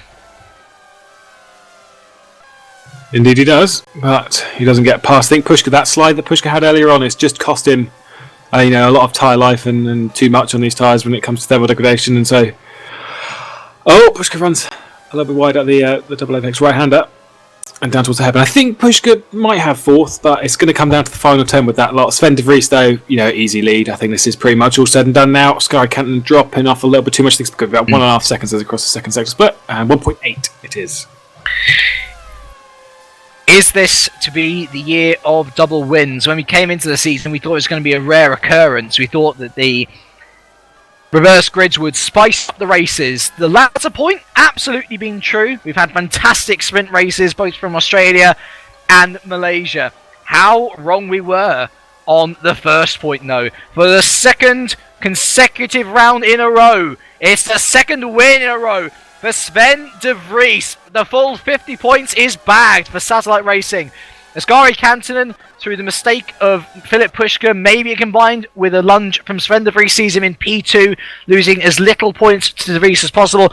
Tom Parker gains another podium for FA with Philip Pushka in 4th overall. Miko Sukas takes P5 with Jason Muscat P6. Alex Cooper and Florian Gaia come home P7 and 8. Menno Klonk comes in P9 after that massive lag spike again. Thomas Jacobs and Matt Richards put in an excellent effort to finish P10 and 11 for the CSA. Bart de Vos scores Waters' first points actually of the season there in P12, with Positive having another solid point score there in P13 and 14, and Maurice Bracken, poor Maurice, who just missed out on pole position, manages to retain 1 point through it all. Your retirements from this race were Dawe Tapper, Ari Neiman, Steve Valoy, Miko Yakin and Philip Cullen, and Emmanuel Gaxella. Yeah, I mean, in comparison to the first round, I kind of think that it wasn't as exciting and upbeat for Battle for the Lead. However, we did still have quite an exciting round, and one that's changed the course of the championship. Sven de Vries now its leader, and going forward into the next few rounds, we've got Bahrain up in 2 weeks' time at Sakir, a track which, again, I know a lot of drivers dislike. Some do. I do. I hate the track just so very much. I did 9 laps on it yesterday and hated myself for it. But we've got what could be a potentially interesting championship lining up, and it's just changed championship lead wise. And I kind of think that in 2 weeks' time, we may have the same story. The same story, you say? Yes, I think we might have another change for the lead. So, really? Wow, that's really? quite an interesting piece That's of information. not what I've seen. Sorry, we're having a little discussion with the cameraman. Obviously, you can't hear him. But apparently, well, I thought track temperatures at Bahrain were going to be actually cooler than Malaysia. But Dave says that they're going to be 50s, which is worrying. I'll see if I can get my other driver to sit in for that one. Cheers. Oh, gosh, that would be worrying. So, championship standings as they are for the drivers. De Vries leads on 90 points. Kantonen second on 77. Muscat third on 50. Sukas fourth on 47. And Pushka is now fifth on 46. So De Vries opening up a nice gap. Kantonen on his own. And then really the battle from third to fifth is actually rather close with Muscat, Sukas and Pushka all in close proximity to each other. As I just exit the game, I'm going to see whether we have any tweets. I'm expecting them to have flowed in their hundreds, hopefully. Hundreds. Yeah. Okay. Yeah, fair enough. We're popular people here on the UltraNet Supercup. Come on. That's just you're putting yourself down. Oh, I always do. It's a thing. We got no questions. Oh well, it's a good thing I've come with my own. It's like a packed lunch, but for commentators. Wonderful. So, let us start with Tom Parker, who scored P2 in race 1 and scored another podium in race 2. Oh, sorry, you got P2 in race 1, P3 in race 2. Much, much better showing from you this week. I don't know what happened. Yeah. Pleasantly surprised, that's for sure. How much do you think your decision to qualify on the option tyre affected your race? Because we saw you qualifying on the prime early on in qualifying, and we saw you did the same thing in Australia, but then you took the decision to qualify in the options. You found yourself quite the way up the order, and ultimately I think that paid off for you, surely. Yeah, well, me and Phil discussed it, because obviously the ridiculous temperatures we saw here, we thought we'll do a couple of stints on prime and see what we can do, because I had done a 37.9 in the practice beforehand, so I thought, maybe if I can do that on quali in prime, that might be quite nice, but thought, no, might as well go on the options, got up. Didn't have the best lap either in the options, but still, I think I was about 5th on the grid, so I can't complain. Got a rubbish start, which cost me, well, I thought it cost me, because I was behind that Kantonen train, and I was like, oh. But luckily everyone sort of span off, and Alex and Miko's pitted twice, which surprised me, especially Alex on the last lap. So, yeah, it was nice to be second. I didn't think I'd be there. After the first pit stop, I was like, oh, I'll be alright with 5th. Next thing I know, I'm second. I'm like, oh right, okay, happy days. Happy days indeed. Do you think those happy days will be coming on home to you in Bahrain as well? We've been hearing varying reports on track temperatures. Some say it's going to go up to as much as 50. I've seen reports saying that it could be cooler than Malaysia. I mean, how's that looking for you? Is Bahrain a track you particularly like, and especially in hot conditions? I haven't driven Bahrain for about a year now, so I don't know. But I don't like Malaysia, and I managed to get a second and third there. So we'll see. I'm not sure. I think I'm quite good on the prime tyres. I'm not very good at tyre conservation, rather. But I think I'm quite quick on the prime, especially compared to Phil anyway. That's obviously my main comparison. I'm about half a second quicker lap than Phil on the primes alone. So I think that's where my pace is being laid. Well, you have jumped up the table for sure. I think you're currently residing in P6 or 7, so a great effort from you there.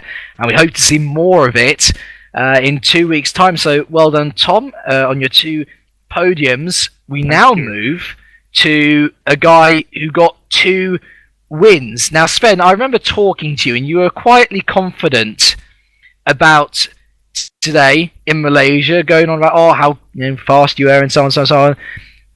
And my words, did you put your quiet confidence into practice there? 2 wins. You've taken the championship lead by 23 points now. You didn't say that you were expecting to be a championship contender this season at the start of it all. I don't think you can really ignore it now that you are in a very, very strong position. That was awesome. I did not. I was hoping to be able to battle for the victories, because I felt I certainly had to make up for Australia. So I really wanted to give Satellite their first win, and very close in Melbourne. Unfortunately, Oscar was doing an amazing job defending and had a really good pace. I had tested earlier today with the tires, and I noticed if I preserve the tires pretty well, I could do a one-stop start on the softs, do 13 laps, and do 20 on the hards, and that worked out pretty well. I noticed a couple people starting on the primes, and I noticed quite a couple of guys behind me, Cooper, etc., were all battling with each other, so I managed to get quite a gap towards Jason, who was sitting in P2. Eventually, I saw Cooper going into the pit and getting the option tires on, and he kept going and going and going, and eventually I was afraid I was going to lose it, because he was going to finish the race on the option, so it's quite a relief when I saw him get into the pit, get the lead back, and win my first race in Super Cup. 2 race wins in Super Cup, and as I say, it's catapulted you into the championship lead. I mean, surely you've got to reevaluate where you are. I was saying in the broadcast, as a driver, you prefer Super Cup because of the equal cars, but the problem is, of course, is that when you move, or if you win this championship, it's a long way off, I know, but if you win this championship, you're going to have to move up into Super League. I was saying I'm really glad to see you still pushing for it. I mean, honestly, would you love to win this championship? Because it's, considering the high quality of the grid we have, it would really show how good a driver you are. It would be, it would be amazing to win the championship. So yes and no, because if I win it, that means I got to go to Super League, and I'd rather stay in a car where all the cars are equal, and best driver wins. I prefer that over unequal cars, but I don't think I would let the championship slide or purposely lose it in order to avoid promoting to Super League if the option was there, because there's only race 2 and there's a lot of fast guys out there. I definitely did not get the wins handed to me, especially race 2 with Pushka, Oscari, and a lot of people were fast. It's quite unfortunate. I think 2 laps before the end, the incident with Philip. Yeah, well, actually, quickly before you go, maybe we get your view on that. From what we saw, it was a combination of you sort of steering in and Pushka turning in a bit too early. I mean, was, from your point of view, was it just a racing incident, or was yourself more to blame, or was it more Phillips?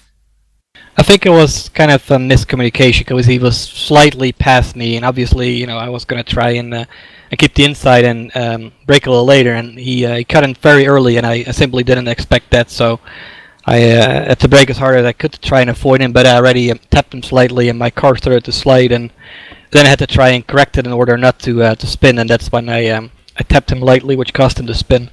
So in my opinion, it's just an unfortunate race incident. I don't think either of us, purposely try to take one another out. No, it certainly didn't look that way. Well, anyway, well done on your 2 wins. We look forward to seeing what you can bring to the table in Bahrain, and we shall finish our interviews with Oskari Kantonen, now deposed championship leader, though I still think Adonis Engineering is in the lead of the team's championship at least. You are 23 points behind Sven now. Was that to be expected? Were you not expecting to be on race-winning pace this time around? Yeah, I was quite expecting that because, well, I didn't get the car feel. I didn't feel the car was quite as I'd like it to be, but I was faster than I thought, and I got a great start in race 1, but I unfortunately got some damage in the start, and the car was really awful to drive after that, and ate the tires. Yeah, we did see you and Jason struggling an awful lot. We thought it was a problem with the setup more than anything, but do you think you'll be able to get that rectified for Bahrain? Are you seeing any positive signs at the moment to say that you'll be back on race-winning pace there? Yeah, I hope the tire temperatures are somewhere around the 50-degree mark, because I had really good tire wear when I didn't have damage. So, and Bahrain as a circuit really suits me better than Malaysia. Oh, there we go. Some positives to take away, and you've still got a podium to keep in your pocket as well. So that was Sven de Vries, Oskari Kantonen, Tom Parker there for the interviews. I think, Lewis, that you're right. Maybe not as exciting as Australia, but still, there were some fantastic points to look out for. The strategies were really interesting to look out for. Still some great battling. Teams getting their points onto their board, for the first time. Satellite's first pole, Satellite's first wins. The championship is heating up, and it's starting to develop some trends as well. Yeah, I mean, to say it wasn't a boring round by any means. It's just in comparison to the previous round that we had, it was just it wasn't as spicy, but it was still actually it was a really good round of racing. We had some nice overtakes and an interesting map on the lead, especially in the sprint race. And I think going forward, we've got such a good championship lining up for us, and one that it does seem like it's changing the advantage driver-wise. Obviously, Oskari with the advantage, technically, I suppose, back in Australia, even though it was very, very close back then. Again, it was pretty close here, although Sven did have a massive advantage in the first race. He just really hooked the car up to the track, and he just worked it. And, he drove beautifully from the start to finish that race. And that's kind of like that's what we've got. And moving forward into the next round, I think the driver that's going to be the fastest, I don't know who it's going to be. You can't go, oh, it's going to be Sven, or it's going to be Oskar, or it's going to be Philip. We don't know. We really don't know who's going to be, and that's what we want. It was not like last year where it was like going into the next round, Giuseppe Ranieri is going to be fastest, Giuseppe Ranieri. We really, really don't know. And you, the viewers at home, will know, of course, that the only way to find out who's going to be fastest is by joining us in 2 weeks when we take the racing to the desert. It just leaves me to remind you that tomorrow, of course, will be the Super League heading round Sepang. Should be very interesting. We believe, actually, from what we've been hearing, that Nijo's looking rather strong, as are some other teams, maybe not CSG running away with the 1-2. Who knows, definitely worth tuning in. Thank you to Lewis McGlade, my co-commentator. Thank you very much to Dave Carr-Smith for being cameraman, spotter, and general knowing person. Thank you very much to UltraNet for sponsoring the Super Cup. My name's been James Kirk, and make sure to join us again soon. Goodbye for now.